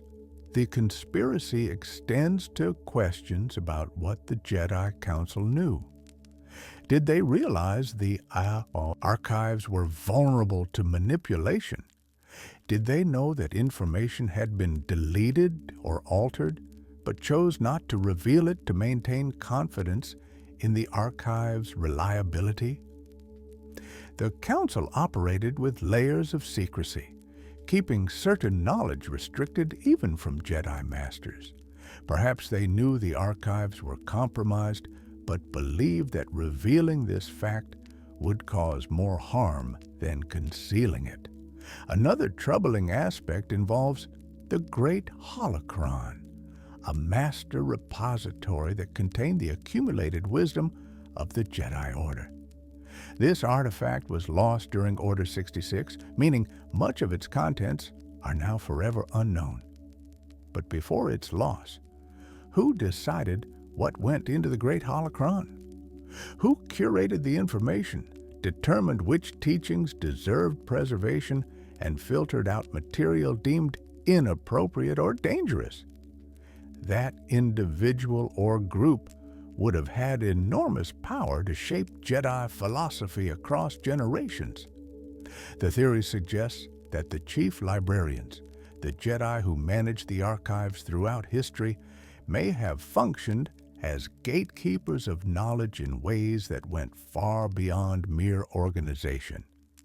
They decided what information Jedi could access, what materials would be restricted, what historical records deserved preservation, and which could be forgotten.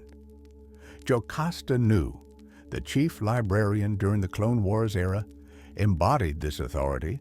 She was confident that if information wasn't in the archives, it didn't exist. But what if that confidence was misplaced? What if she didn't know about systematic deletions that had occurred under her predecessors?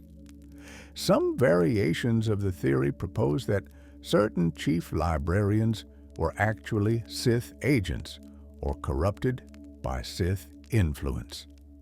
A compromised librarian would be perfectly positioned to manipulate the archives, removing dangerous information while subtly altering historical records to serve dark side interests. They could operate for decades without detection, slowly reshaping the foundation of Jedi knowledge until the Order barely resembled its original form. By the time anyone noticed, if they ever did, the damage would be irreversible. The implications of archive manipulation extend to understanding the Jedi Order's decline. The Jedi of the Clone Wars era were notably different from accounts of ancient Jedi. They were more rigid, more dogmatic, less flexible in their thinking. They had become servants of the Republic rather than independent guardians of peace. How much of this change resulted from natural evolution, and how much came from centuries of subtle indoctrination through manipulated historical records? If the archives were systematically edited to support certain interpretations of Jedi philosophy while suppressing others, then generations of Jedi would grow up learning a version of their tradition that might differ significantly from what their predecessors practiced. Over time, these small changes would compound, creating an order that looked nothing like its original form, but which believed itself to be faithful to ancient ways. The Jedi wouldn't realize they had been corrupted because the corruption was built into the very sources they trusted to tell them who they were. Critics of the archive manipulation theory argue that it requires believing in implausibly vast conspiracies spanning centuries with thousands of co-conspirators. Could so many people really keep such secrets for so long? Wouldn't someone have exposed the truth? The theory also assumes competence and coordination that seems unlikely given human nature and institutional inertia. More probably, the archive's vulnerabilities resulted from simple oversight and technical limitations rather than deliberate design. Furthermore, Occam's razor suggests simpler explanations. Maybe the archive's security was just inadequate. Maybe the Jedi genuinely didn't anticipate that one of their own would betray them so thoroughly. The Camino deletion might have been a unique incident rather than evidence of systematic manipulation. Attributing every gap in Jedi knowledge to conspiracy risks seeing patterns where none exist. Yet, defenders of the theory point out that incompetence and conspiracy are not mutually exclusive. The archives could have been poorly secured and exploited by malicious actors. The Jedi could have been both complacent and systematically deceived. The truth likely involves elements of both interpretations, with honest mistakes creating vulnerabilities that clever enemies exploited for their own purposes. What remains undeniable is that the Jedi archives, supposedly the most reliable source of information in the galaxy, contained fatal gaps and manipulations. Whether through enemy action or internal failure, the Jedi's knowledge base was compromised. They made decisions and formed strategies based on incomplete or inaccurate information, contributing to their ultimate defeat. The Camino deletion represents not just a clever move by the Sith, but a symptom of deeper institutional rot that left the Jedi vulnerable in ways they never imagined. When Emperor Palpatine revealed himself on Exegol, he spoke of power that Rey and Ben Solo possessed together, power that exceeded anything he had achieved despite decades of dark side mastery. He called it a dyad in the Force, a bond between two Force sensitives so profound that it made them essentially one being across two bodies. According to Palpatine, Such dyads were spoken of in ancient Sith prophecies, but had not manifested for generations.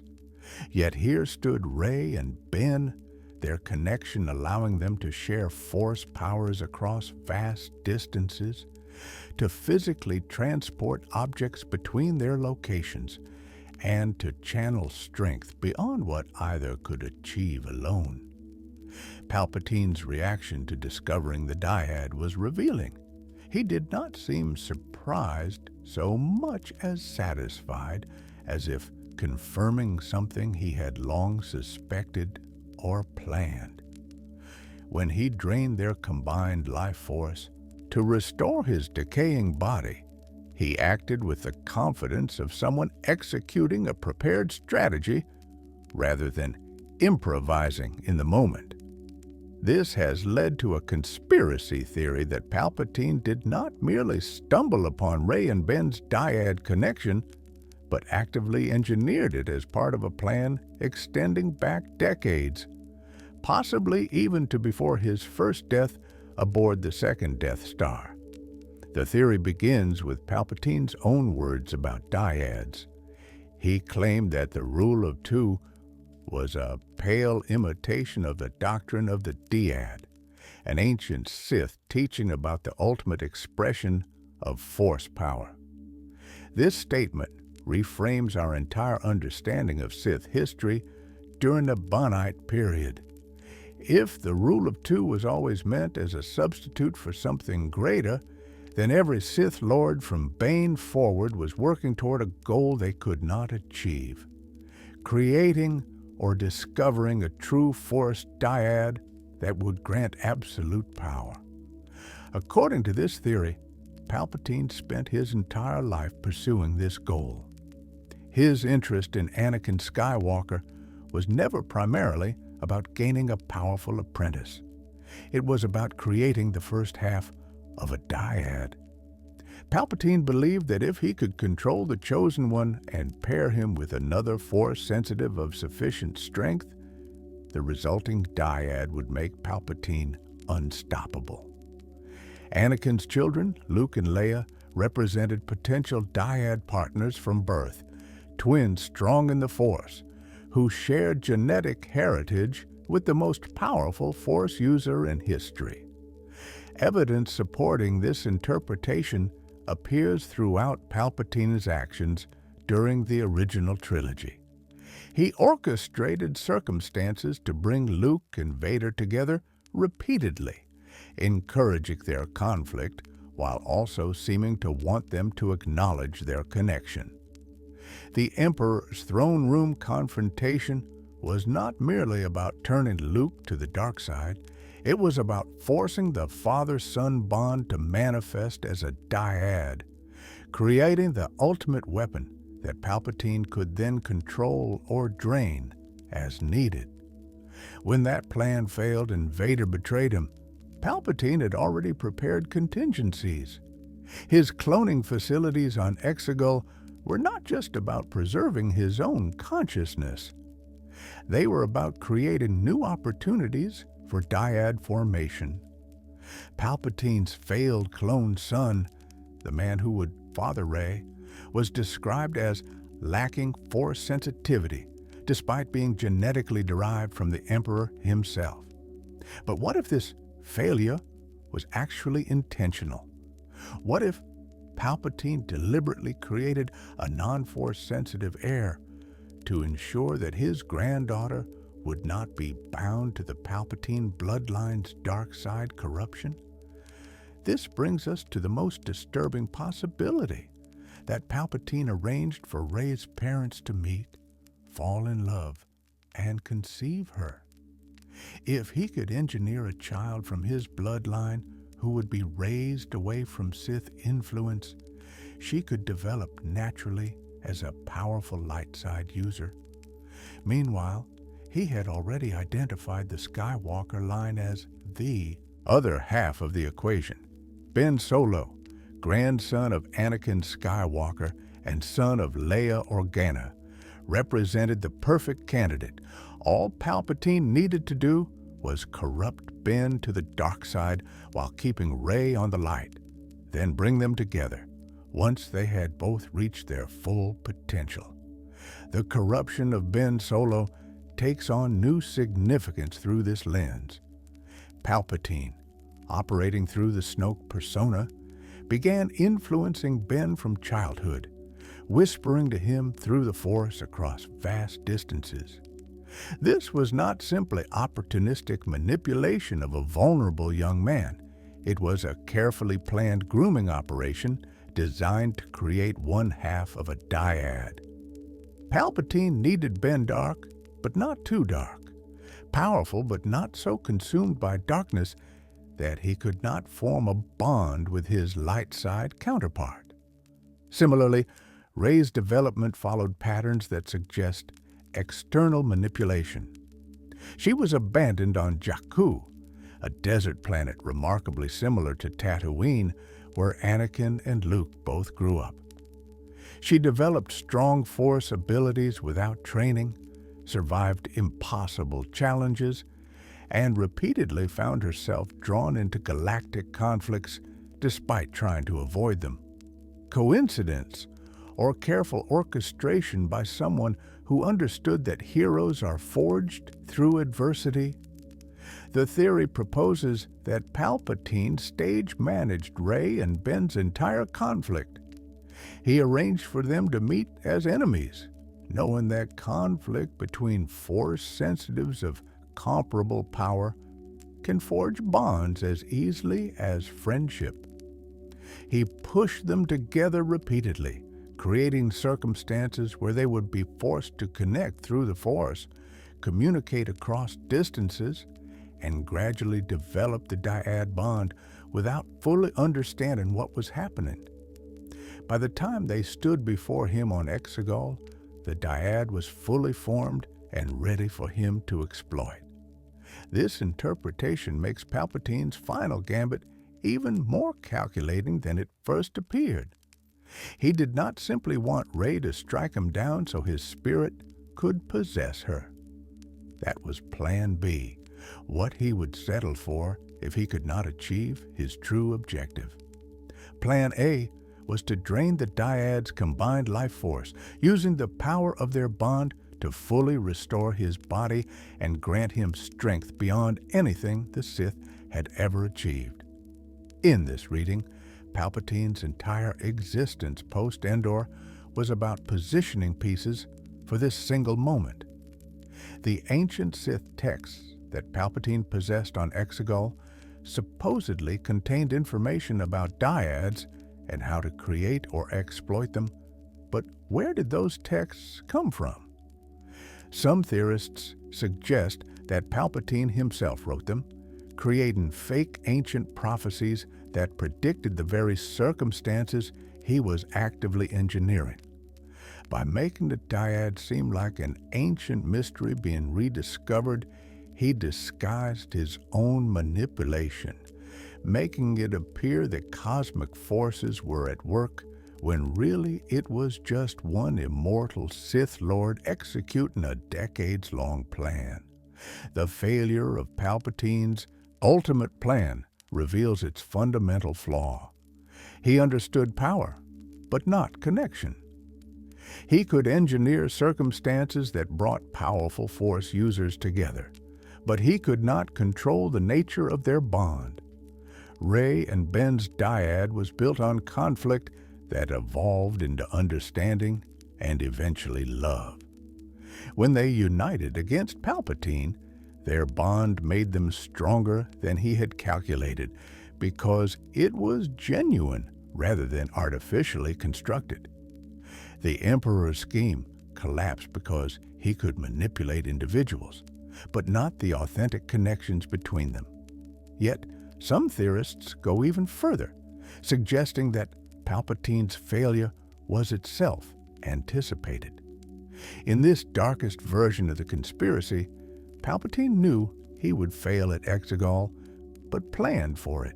His true goal was not to win, but to ensure that the dyad fully manifested and was documented, with Rey and Ben proving that dyads could exist and could be cultivated through specific circumstances. Future dark side practitioners would have a roadmap for creating their own dyads. Palpatine's defeat would ensure his knowledge spread throughout the galaxy, planting seeds for future Sith to exploit. This theory also helps explain Palpatine's interest in other potential dyad candidates throughout history. His obsession with Anakin and his children was not unique. Records suggest he investigated numerous Force-sensitive family lines, studied twins and siblings for signs of unusual connections, and collected information about ancient Force users who displayed dyad-like abilities. He was systematically researching how to create or identify dyads, treating it as a scientific problem that could be solved through sufficient data and experimentation. The Knights of Ren fit into this framework as well. These dark side practitioners serve Kylo Ren and, by extension, Palpatine. But their origins remain mysterious, and their exact relationship to the Sith is unclear. Some theorists propose that the Knights represented failed dyad experiments, individuals who Palpatine attempted to bond in dyad-like connections, but who never achieved a full manifestation of the power. They became useful servants, but not the ultimate weapons he sought. So he kept them around while continuing his search for true dyad candidates. Snoke's role in this conspiracy is particularly interesting. As Palpatine's puppet, Snoke served as the public face of dark side power in the post-Empire era, but his true purpose may have been to manipulate Ben Solo while remaining disposable. Palpatine could not reveal himself too early without risking interference, but he needed someone to guide Ben's development. Snoke provided the perfect solution. A powerful dark side user who could corrupt Ben and forge him into a worthy dyad candidate, but who could be discarded the moment Ben was ready to meet his counterpart. The timing of Snoke's death supports this interpretation. He died immediately after Rey and Ben connected through the Force for the first time in a meaningful way. Snoke claimed he created that connection, bridging their minds as a trick to find Luke Skywalker. But what if Snoke was telling the truth about creating their connection while lying about his reasons? He might have been following Palpatine's instructions to artificially initiate the dyad bond, knowing that once started, the connection would develop naturally from there. Critics of the dyad conspiracy theory point out that it requires attributing near-omniscient planning to Palpatine across decades of galactic chaos. Could he really have orchestrated so many events, controlled so many variables, and anticipated so many contingencies? The theory makes Palpatine almost godlike in his manipulation, able to predict and guide the lives of individuals across generations. This seems to exceed even the considerable abilities demonstrated by the Emperor during his reign. Furthermore, dyads may simply be random occurrences, rare Force phenomena that happen unpredictably rather than through anyone's engineering. Rey and Ben's bond might have formed naturally, independent of Palpatine's schemes, with the Emperor merely exploiting an opportunity he discovered rather than one he created.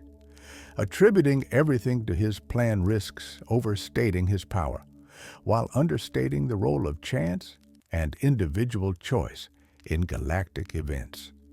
Yet, defenders of the theory argue that Palpatine's apparent omniscience was not supernatural, but rather the result of careful long-term planning combined with adaptable contingencies. He did not need to predict exact outcomes, merely create conditions where useful outcomes became more likely. If his specific plans failed, he had backup plans. If those failed, he had backups. The dyad scheme represents the culmination of this methodology, with Palpatine hedging every bet and preparing for multiple scenarios simultaneously. The question ultimately comes down to whether we believe Palpatine was reacting to circumstances or creating them. Did he discover the dyad and exploit it, or did he manufacture the dyad through decades of genetic and social engineering? The truth likely involves elements of both. Palpatine probably could not create dyads from nothing, but he could identify potential candidates and manipulate circumstances to make dyad formation more likely.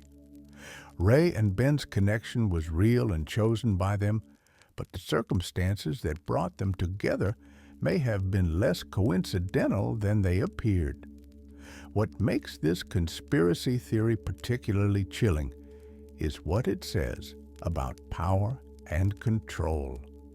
If Palpatine could engineer something as intimate and profound as a Force dyad, what other aspects of galactic life were subject to his manipulation? How many people lived lives they thought were their own, but which were actually following scripts written by a Sith Lord manipulating events from the shadows? The dyad conspiracy suggests that even the most personal connections, the deepest bonds between individuals, might be vulnerable to exploitation by those with sufficient knowledge, patience, and utter absence of ethical restraint. Snoke, puppet, clone, or something else. Supreme leader. Snoke dominated the First Order for decades, a mysterious figure whose origins remained obscure even to those who served him. He possessed substantial Force abilities, commanded absolute loyalty from his followers, and orchestrated the rise of a regime that nearly conquered the galaxy. Then, Kylo Ren cut him in half, and the revelation came. Snoke was not an independent dark side practitioner, but rather a creation of Emperor Palpatine, a puppet whose strings had been pulled from Exegol all along. But this explanation, while shocking, does not fully satisfy all questions about Snoke's nature and purpose. The conspiracy theories surrounding Supreme Leader Snoke propose that his true story is more complex than simply being Palpatine's tool. These theories suggest Snoke might have been multiple beings rather than one individual, that he possessed more autonomy than publicly revealed, or that his apparent death was itself part of a deeper deception designed to serve purposes that remain unclear even now. The simplest version of the conspiracy theory questions whether the Snoke who trained Kylo Ren was the same being throughout that relationship. We know from the cloning tanks on Exegol that multiple Snoke bodies existed, apparently grown using a strand-cast technology that combined cloning with genetic manipulation. The Snoke bodies were not identical clones, but rather variations on a template, each slightly different from the others. This raises an obvious possibility.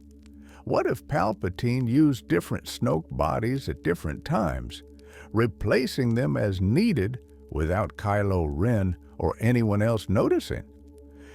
Evidence for multiple Snokes comes from careful analysis of Snoke's behavior and appearance across different encounters. His physical condition seemed to fluctuate more than normal aging or injury would explain. His tactical decisions sometimes contradicted each other in ways that suggest different minds at work, rather than one individual changing strategies. His connection to Kylo Ren showed inconsistencies, with some interactions displaying deep understanding of Ben Solo's psychology, while others seemed oddly disconnected from what Snoke should have known about his apprentice. If Palpatine deployed multiple Snoke bodies, Each might have contained different programming or knowledge. One version might have been designed for military strategy, another for force training, a third for political manipulation.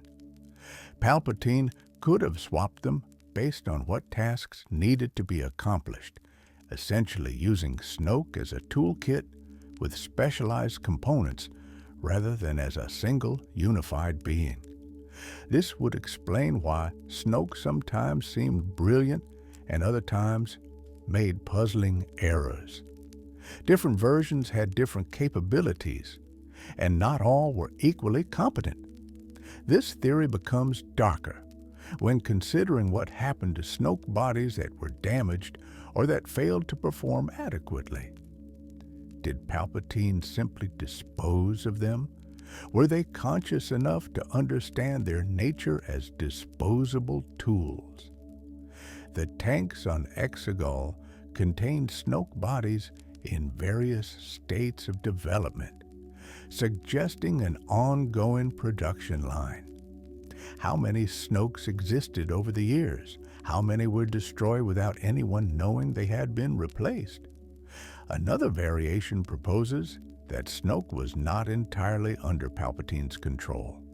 The strand cast process, while advanced, was described as imperfect. The Sith Eternal struggled to create stable, Force-sensitive clones despite decades of effort.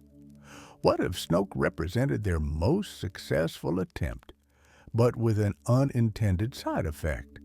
Genuine consciousness and partial autonomy. Snoke might have believed himself to be independent while actually following Palpatine's programming most of the time, creating a tragic figure who thought he was a master but was really a slave. This interpretation adds psychological horror to Snoke's existence. Imagine being designed as a tool, given memories and personality that feel authentic, believing yourself to be a powerful dark side practitioner with your own goals and agenda, only to occasionally experience moments of clarity where you realize you are a puppet dancing on strings you cannot see.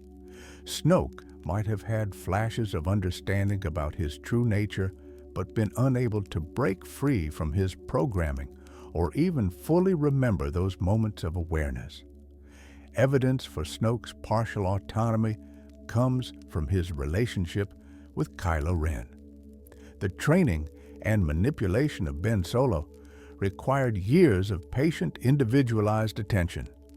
This seems beyond what a simple remote-controlled puppet could provide.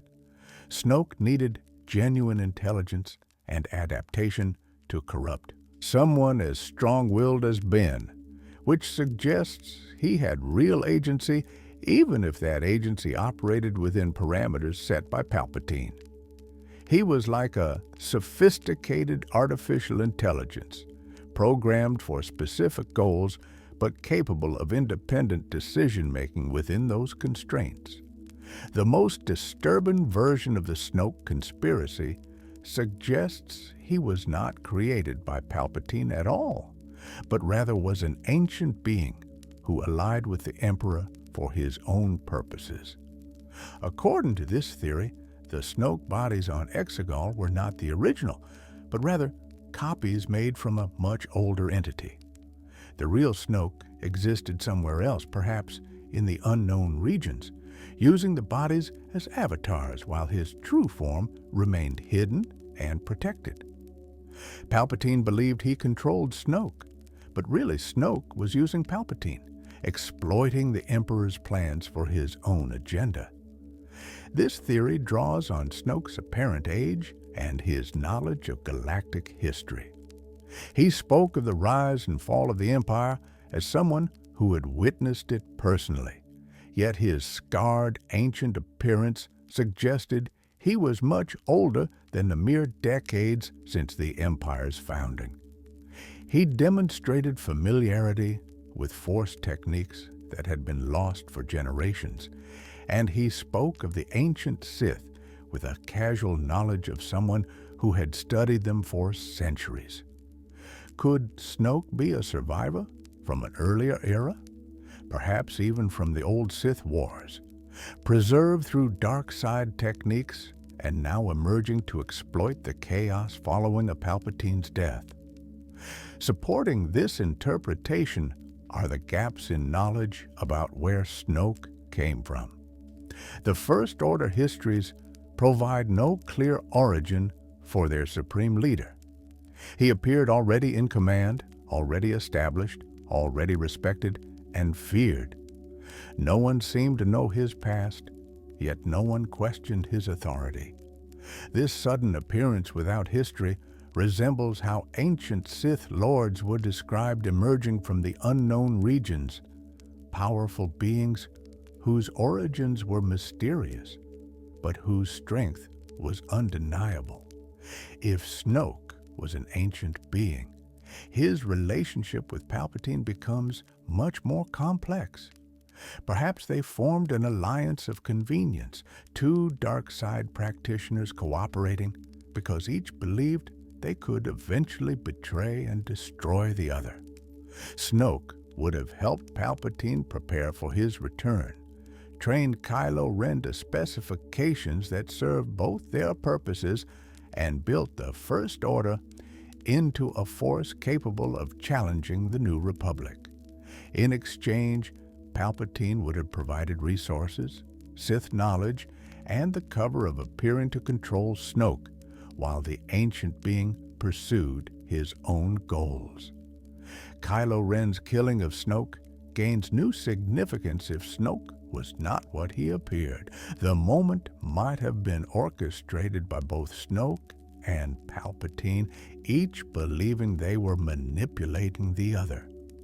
Snoke allowed himself to be killed because he knew his consciousness could survive in his true body elsewhere, while Palpatine thought he was finally eliminating an obstacle to directly controlling Kylo Ren.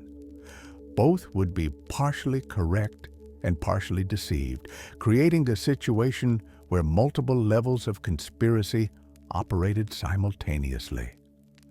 The Knights of Ren connection adds another layer. These warriors served Snoke before serving Kylo Ren, but their exact relationship to him remains unclear. Were they created by Snoke? Did they predate him? Some theories suggest the Knights represent Snoke's original followers from whatever ancient era he came from. Dark side practitioners who had been in hibernation or hiding, and who returned to serve when Snoke emerged. Their armor and weapons show design elements that do not match any known galactic aesthetic, suggesting they might indeed come from a different time period. Critics point out that these elaborate theories require ignoring the simplest explanation. Snoke was exactly what he appeared to be in The Rise of Skywalker, a puppet created and controlled by Palpatine. The tanks full of Snoke bodies provide clear evidence that he was artificially created. No evidence exists for multiple Snokes, for partial autonomy, or for an ancient original being. The mystery of his origins was simply that he had no independent origins, being entirely a Palpatine construction from the beginning. Furthermore, attributing greater complexity to Snoke risks overcomplicating a narrative element that served a specific purpose and was definitively resolved. Snoke existed to bridge the gap between the original trilogy and the sequel trilogy, providing a dark side threat that would later be revealed as connected to Palpatine. His story is complete and needs no additional conspiracy theories to make sense. Sometimes a puppet is just a puppet, not a complex, multi-layered deception with numerous hidden agendas. Yet the theories persist because Snoke's presentation and demise left so many questions unanswered. How did someone seemingly so powerful get cut down so easily? Why did he not sense Kylo Ren's betrayal, despite his demonstrated ability to read thoughts? How did he accumulate such knowledge and power if he was merely a recent creation? These questions drive speculation that there must be more to Snoke than the official explanation provides. Perhaps the truth is that Snoke's story reveals how successfully the Sith learned to manufacture authority and power. Palpatine did not need an authentic, ancient dark side practitioner to lead the First Order. He could create one from scratch, give it fault memories and synthetic knowledge, and make it convincing enough that no one would question its legitimacy. Snoke's effectiveness as Supreme Leader, despite being an artificial creation, demonstrates that in a galaxy where the Force exists and can be manipulated, even identity itself becomes malleable and subject to engineering.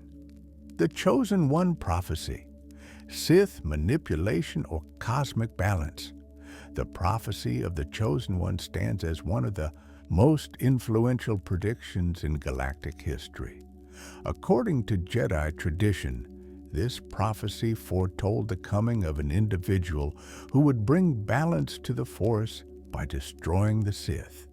Qui-Gon Jinn believed Anakin Skywalker fulfilled this prophecy, though Anakin's fall to the dark side and transformation into Darth Vader seemed to invalidate that interpretation. Only with Vader's final redemption and his destruction of Emperor Palpatine did the prophecy appear to be fulfilled, though debate continues about what bringing balance actually meant. But conspiracy theories surrounding the Chosen One prophecy ask more fundamental questions. Was the prophecy authentic in the first place? If so, who created it, and for what purpose? Could the Sith have planted the prophecy themselves, using it to manipulate the Jedi into raising their own destroyer? Or did the prophecy emerge from the Force itself as genuine cosmic will, independent of any mortal manipulation? These questions go to the heart of understanding how prophecy, free will, and manipulation interact in a universe where the future can sometimes be seen. The most provocative theory proposes that the Chosen One prophecy was created by the Sith themselves as a long-term psychological operation against the Jedi. According to this interpretation, ancient Sith lords realized that the Jedi's commitment to prophecy and their belief in cosmic destiny could be exploited. By creating a false prophecy about a Chosen One who would destroy the Sith, they could manipulate the Jedi into specific behaviors that would actually advance Sith goals. The mechanism is elegant in its deviousness. If the Jedi believed a Chosen One would destroy the Sith, they would constantly search for this individual. When a candidate appeared, the Jedi would invest enormous resources in training and protecting them, placing them at the center of galactic events. But what if the Chosen One was actually designed to become a Sith Lord? The prophecy would ensure the Jedi themselves would elevate and empower the person who would eventually destroy them. Evidence for this theory begins with examining the prophecy's origins. The Jedi claim it comes from ancient Force visions, but the specific source is vague and poorly documented. No one knows exactly who first spoke of the Chosen One or when. The prophecy exists in Jedi teaching and in old texts, but its provenance cannot be traced back to any definitive moment or identified prophet. This ambiguity creates space for the possibility that the prophecy was planted rather than genuinely received. The content of the prophecy itself is suspiciously convenient. For Sith purposes, it speaks of balance through the destruction of the Sith, but balance is an ambiguous term. The Jedi interpreted it to mean eliminating the dark side, but true balance might require equal representation of light and dark. If the Jedi operated on a misunderstanding of what balance meant, they could work toward an outcome that they thought served the light, but that actually advanced darkness. Furthermore, the prophecy's fulfillment required Anakin to first become Darth Vader. He did not destroy the Sith as Anakin the Jedi Knight, but as Vader, the Sith Lord, in a moment of redemption. This suggests the prophecy's path was always meant to lead through darkness. A Sith-engineered prophecy could deliberately create this trajectory, knowing that the Chosen One's journey through evil would cause tremendous suffering and destruction even if they eventually turned back to the light. The timing of Anakin's appearance also raises questions. He emerged exactly when the Sith were ready to execute their revenge against the Jedi. If Plagueis and Sidious's experiments with midi-chlorians triggered Anakin's creation, as one theory proposes, then the prophecy might have been designed to activate at precisely this moment.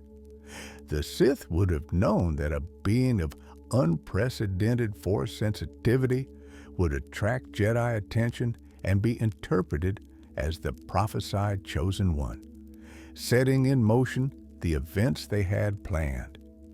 Consider how the prophecy affected Jedi decision-making. Despite concerns from multiple council members about Anakin's emotional attachments and susceptibility to fear, the Jedi trained him anyway. The prophecy created a bias that overrode their better judgment. They wanted to believe Anakin was the Chosen One because the prophecy promised the Sith would be destroyed. This cognitive bias made them vulnerable to exactly the kind of manipulation the Sith specialized in.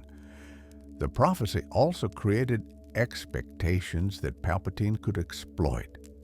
By understanding what the Jedi believed about the Chosen One, Palpatine could position Anakin in situations that seemed to fulfill prophetic destiny while actually serving Sith goals. Every time the Jedi saw Anakin demonstrate extraordinary power or accomplish impossible tasks, it confirmed their belief in the prophecy. They became more invested in him, more willing to bend rules for him, more blind to warning signs about his mental state. Anakin himself was damaged by the prophecy. The pressure of being the Chosen One, the expectations placed on him, the sense that his destiny was predetermined, all of this contributed to his psychological vulnerabilities. He struggled with feelings of inadequacy. When he failed to live up to the prophecy's promise, he resented being treated as a tool of destiny rather than as an individual. These feelings made him more susceptible to Palpatine's manipulation, as the Sith Lord offered him agency and choice, in contrast to the Jedi's predetermined path.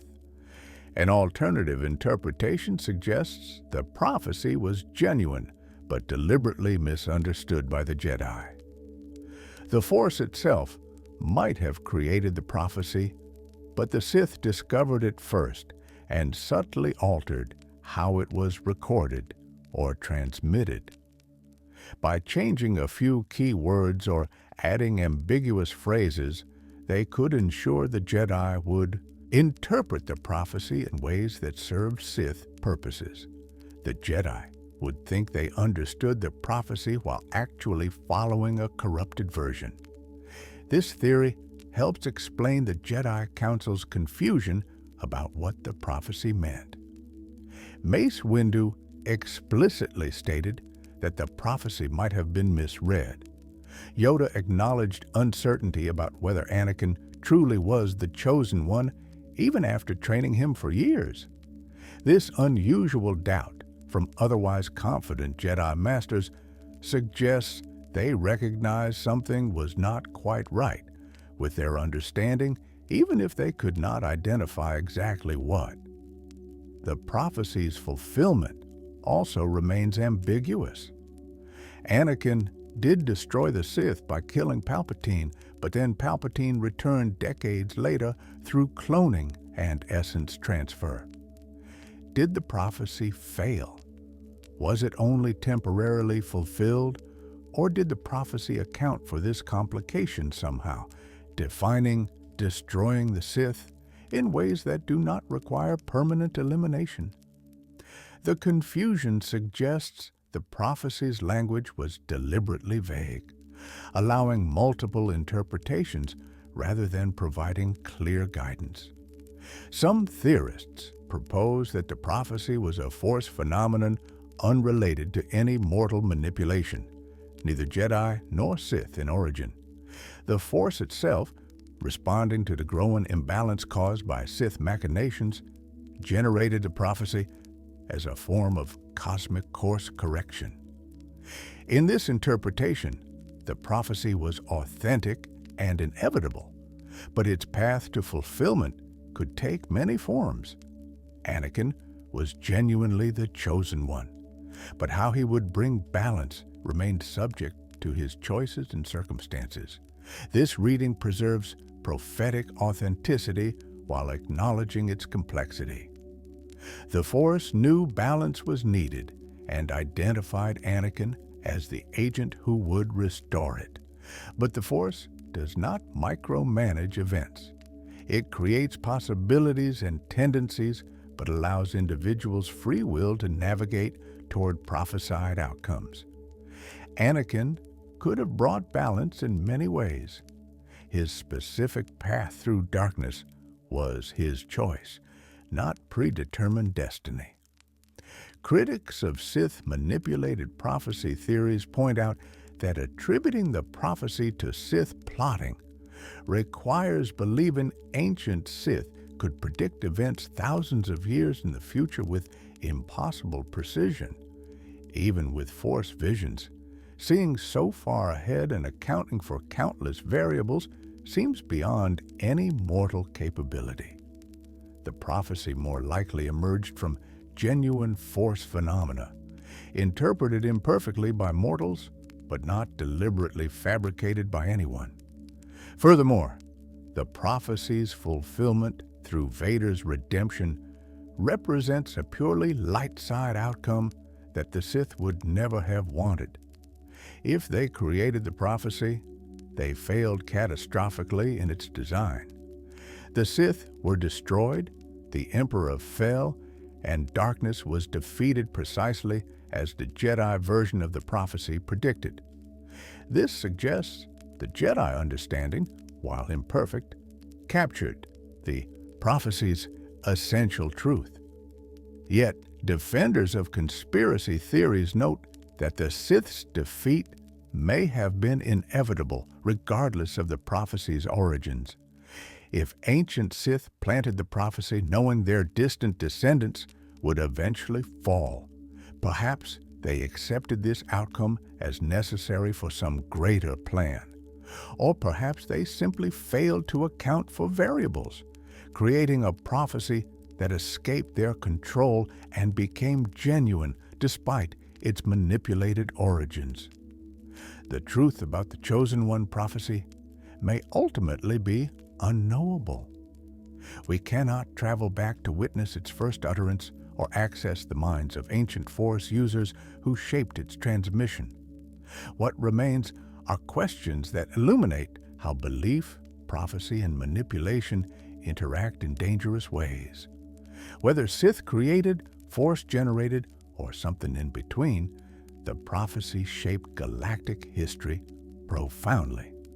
It drove decisions, influenced lives, and contributed to both tremendous suffering and ultimate redemption. In the end, perhaps what matters is not whether the prophecy was manipulated, but how people responded to it and whether they retained agency despite believing themselves bound by prophetic destiny. Project Necromancer and the Clone Conspiracy. In the years following the Empire's fall, fragments of information emerged about classified Imperial projects that had operated in extreme secrecy even during Palpatine's reign. Among the most disturbing was Project Necromancer, a cloning initiative that appeared focused on creating Force-sensitive clones and achieving some form of immortality through genetic manipulation. The project's connection to Palpatine's eventual return suggests it was always intended to serve as an insurance policy against death. But conspiracy theories propose that Project Necromancer had additional purposes beyond simply preparing vessels for the Emperor's essence. According to these theories, Project Necromancer was not merely about cloning Palpatine or preserving his consciousness.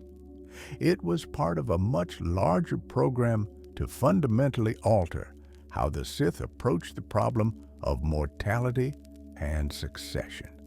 Rather than relying on the traditional master-apprentice dynamic, where each Sith Lord eventually died and was replaced, Project Necromancer aimed to create a system where Sith Lords could become genuinely immortal, accumulating power across centuries or millennia without ever truly dying. Evidence for this expanded interpretation begins with the project's name. Necromancer suggests not just resurrection, but control over death itself. Traditional cloning, even with memory transfer, creates a new individual rather than truly preserving the original.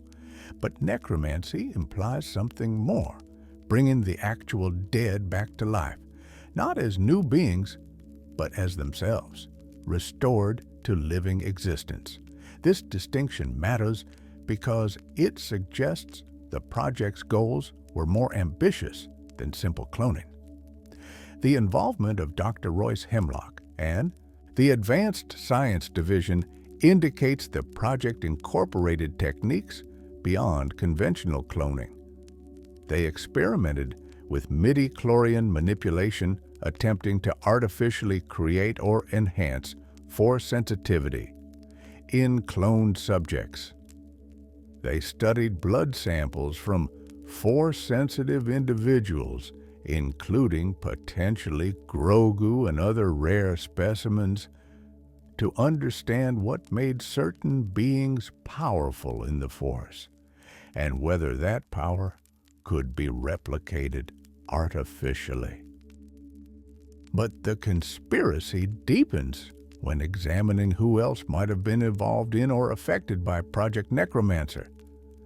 The project required extensive resources, including cloning facilities, research personnel, test subjects, and funding that had to come from somewhere. Imperial budgets show significant allocations to classified projects during the later years of Palpatine's reign, but the specific recipients of those funds remain obscure. What if Project Necromancer was much larger than publicly revealed, with facilities spread across multiple worlds and involving hundreds or even thousands of scientists and support staff? One variation of the conspiracy theory proposes that the Sith Eternal were not merely operators of Project Necromancer, but were themselves products of it. According to this interpretation, many of the cultists on Exegol were clones created through the project, designed to be fanatically loyal servants who would never question orders and who could be replaced if damaged or killed. This would explain how the Sith Eternal maintained such strict discipline and uniformity. They were not a naturally evolved organization, but an artificially constructed one with members who were literally programmed for obedience. This theory becomes darker when considering the implications for individual identity. If significant portions of the Sith Eternal were clones, did they know?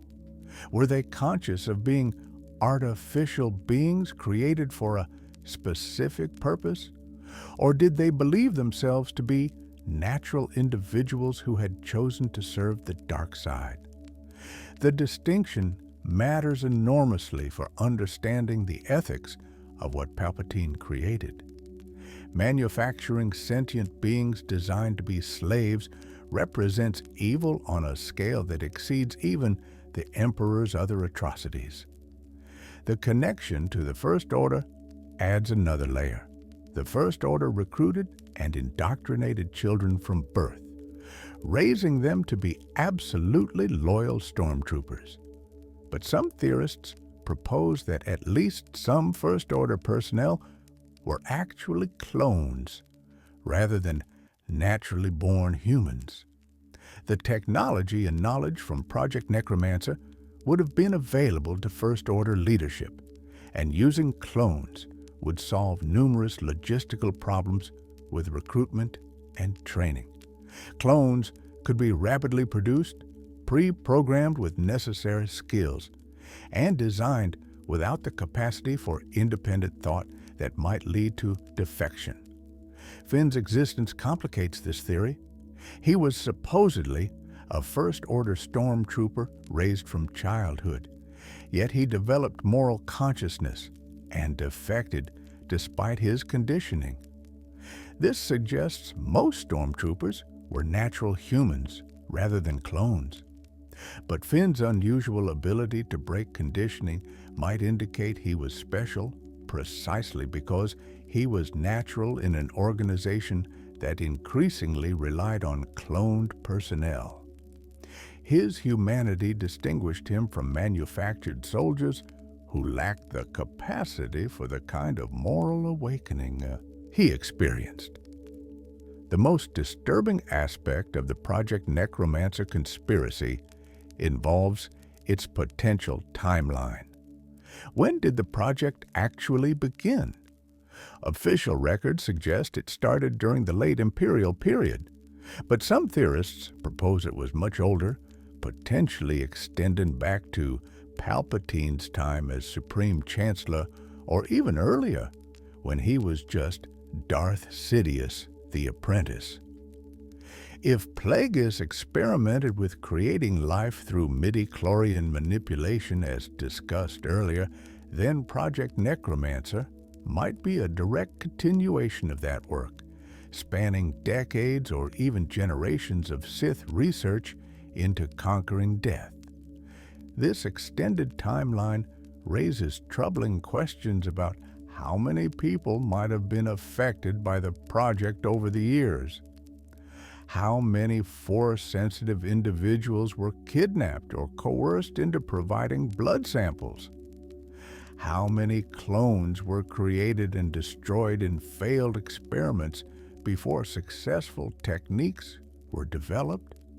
The project's death toll could potentially number in the thousands or tens of thousands, all hidden beneath layers of imperial secrecy and compartmentalization. The project's relationship to Order 66 also deserves examination. The behavioral modification chips implanted in clone troopers were designed to override their free will and force them to execute Jedi when activated. This technology was supposedly developed by the Kaminoans, but what if Imperial scientists modified and expanded upon it through Project Necromancer? The same techniques that could program loyalty in clone soldiers could theoretically be adapted to control Force-sensitive clones, ensuring they serve Palpatine without question. This suggests a chilling possibility that Palpatine planned to create not just one immortal body for himself, but an entire army of Force-sensitive clones, all under his complete control. He could transfer his essence between bodies as needed, commanding other clones as extensions of his will. This would make him not just immortal, but effectively omnipresent, able to manifest in multiple locations simultaneously through his various clone vessels. The galaxy would face not one emperor, but a legion of them, all backed by force powers and all completely subservient to a single consciousness. The failure of Project Necromancer to achieve its full goals is documented in the rise of Skywalker. Palpatine's clone body was imperfect, decaying, unable to contain his full power. The strand casts, like Snoke, lacked stability or sufficient force sensitivity. Decades of research could not solve the fundamental problem of creating a perfect, force-sensitive clone. But this documented failure raises its own questions. Why was it so difficult? The Kaminoan successfully cloned force-sensitive Jedi during the Clone Wars era, creating functional copies that possessed their original's abilities. What made Palpatine's project different or more challenging? One theory proposes that the difficulty stemmed from trying to create clones with dark side abilities specifically. The Force might resist being manipulated for evil purposes, making dark side cloning inherently unstable. Another suggests Palpatine wanted something the Kaminoans never attempted, not just cloning Force sensitives, but creating vessels that could house transferred consciousness while retaining full power. The technical challenges of preserving identity across cloned bodies might explain the project's repeated failures. Critics of expanded Project Necromancer theories argue that available evidence supports only the narrow interpretation, that it was a cloning program focused on creating vessels for Palpatine's return, nothing more. The project failed to achieve even this limited goal effectively, suggesting it was not the sophisticated operation that conspiracy theories propose. Attributing additional purposes and expanded scope requires speculation beyond what documented sources support. Furthermore, the logistics of maintaining a vast secret cloning program across decades seem implausible. Too many people would need to be involved, too many facilities would need to exist, too many resources would need to be diverted from other imperial priorities. Even Palpatine's power to maintain secrecy had limits. A project of the scope described in conspiracy theories would inevitably have leaked information, attracted attention, or failed due to coordination difficulties across its many components. Yet, the defenders point to the Sith Eternal's very existence as proof that massive secret projects could indeed operate undetected for decades. The fleet on Exegol, the clonage facilities, the thousands of cultists all remained hidden until revealed in the final days of the conflict. If Palpatine could accomplish all that in secrecy, why not additional projects we have not yet discovered? The absence of evidence might simply mean those projects remain classified or destroyed, not that they never existed. What is certain is that Project Necromancer represents one of the most ethically troubling aspects of Imperial science. Even in its documented, limited form, it involved grotesque experimentation on sentient beings, attempted to violate the natural order of life and death, and served the purposes of a totalitarian regime seeking to perpetuate its control indefinitely. Whether the project was merely what records show or something far more extensive, it demonstrates how scientific advancement without ethical constraints becomes a tool of oppression and horror. Conclusion: the eternal shadow of doubt. As we reach the end of our journey through these Sith conspiracy theories, we find ourselves in a strange position. We have examined evidence, considered possibilities, weighed arguments, and explored the darkest corners of Sith machination. Yet, we are left with more questions than answers, with possibilities that cannot be proven, but neither can they be completely dismissed. This is the eternal shadow that the Sith cast across galactic history.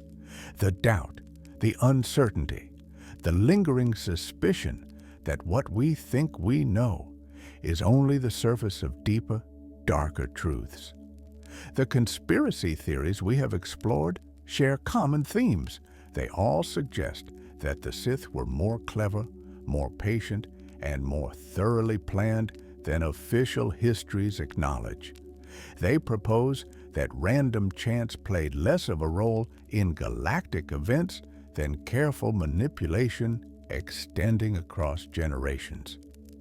They argue that the Jedi and the Republic were not merely defeated by enemy action, but were systematically deceived, corrupted from within, and maneuvered into destroying themselves. Whether any specific theory is true matters less than what they collectively reveal about the nature of Sith power.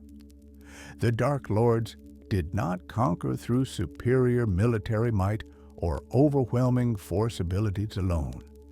They won through deception, through understanding systems and exploiting their vulnerabilities, through patient manipulation that made their enemies complicit in their own destruction. This methodology meant that even documented Sith defeats might have been part of larger victories, setbacks that actually advanced hidden agendas. Consider what we know with certainty. The Sith operated in complete secrecy for 1,000 years.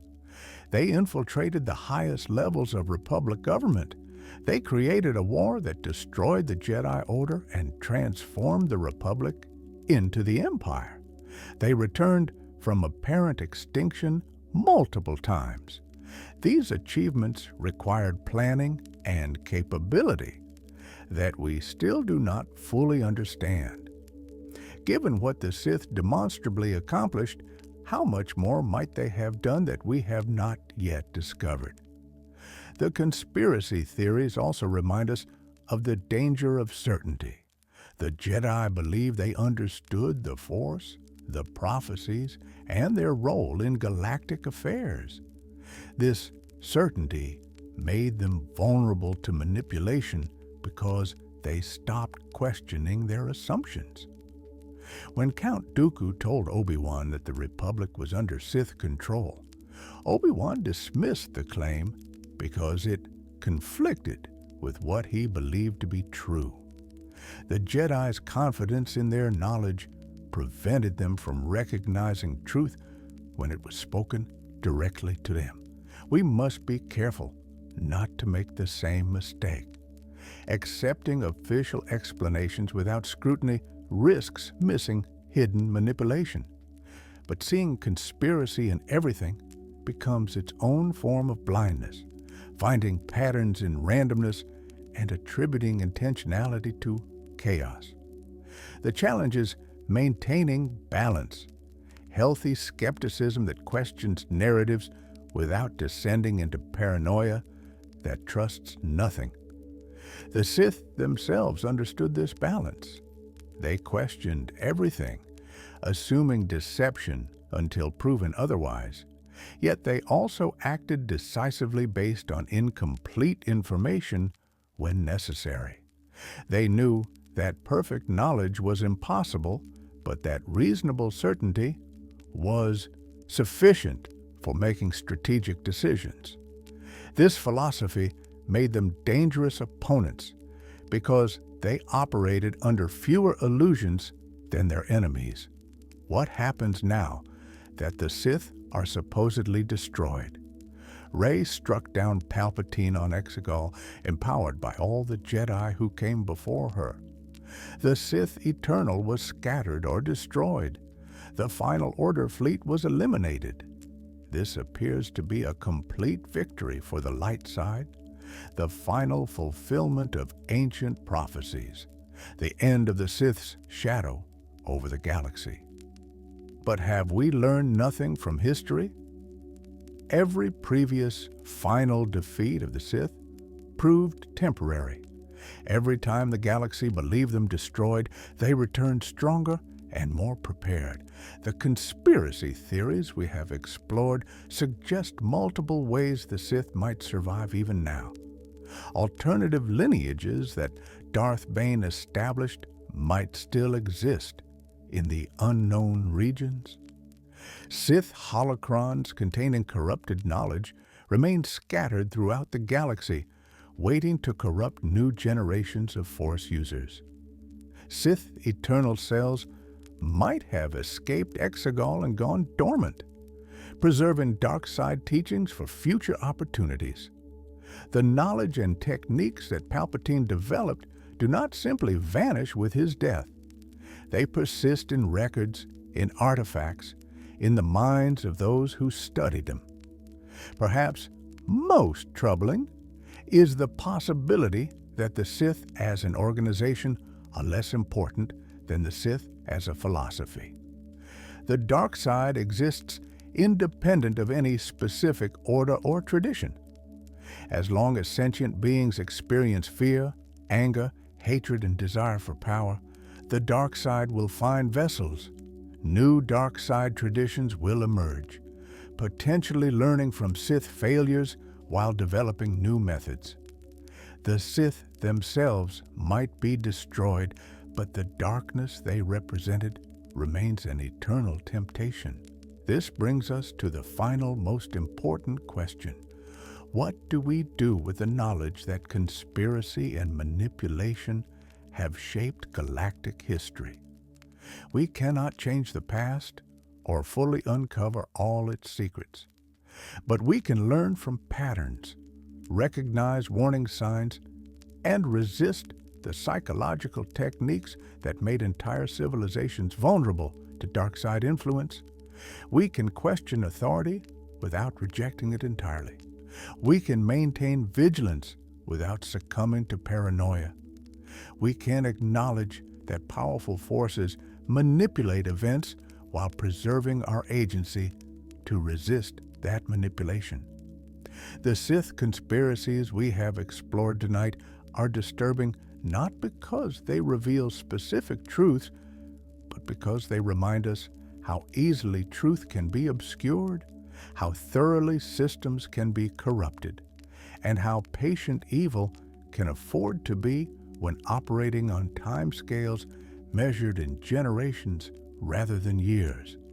Whether Plagueis created Anakin, whether Bane established multiple Sith lineages, whether Palpatine engineered the Force dyad, these specific questions may never be definitively answered, but they serve a purpose by making us question, by encouraging us to look deeper, by resisting the comfortable certainty that often precedes catastrophic surprise.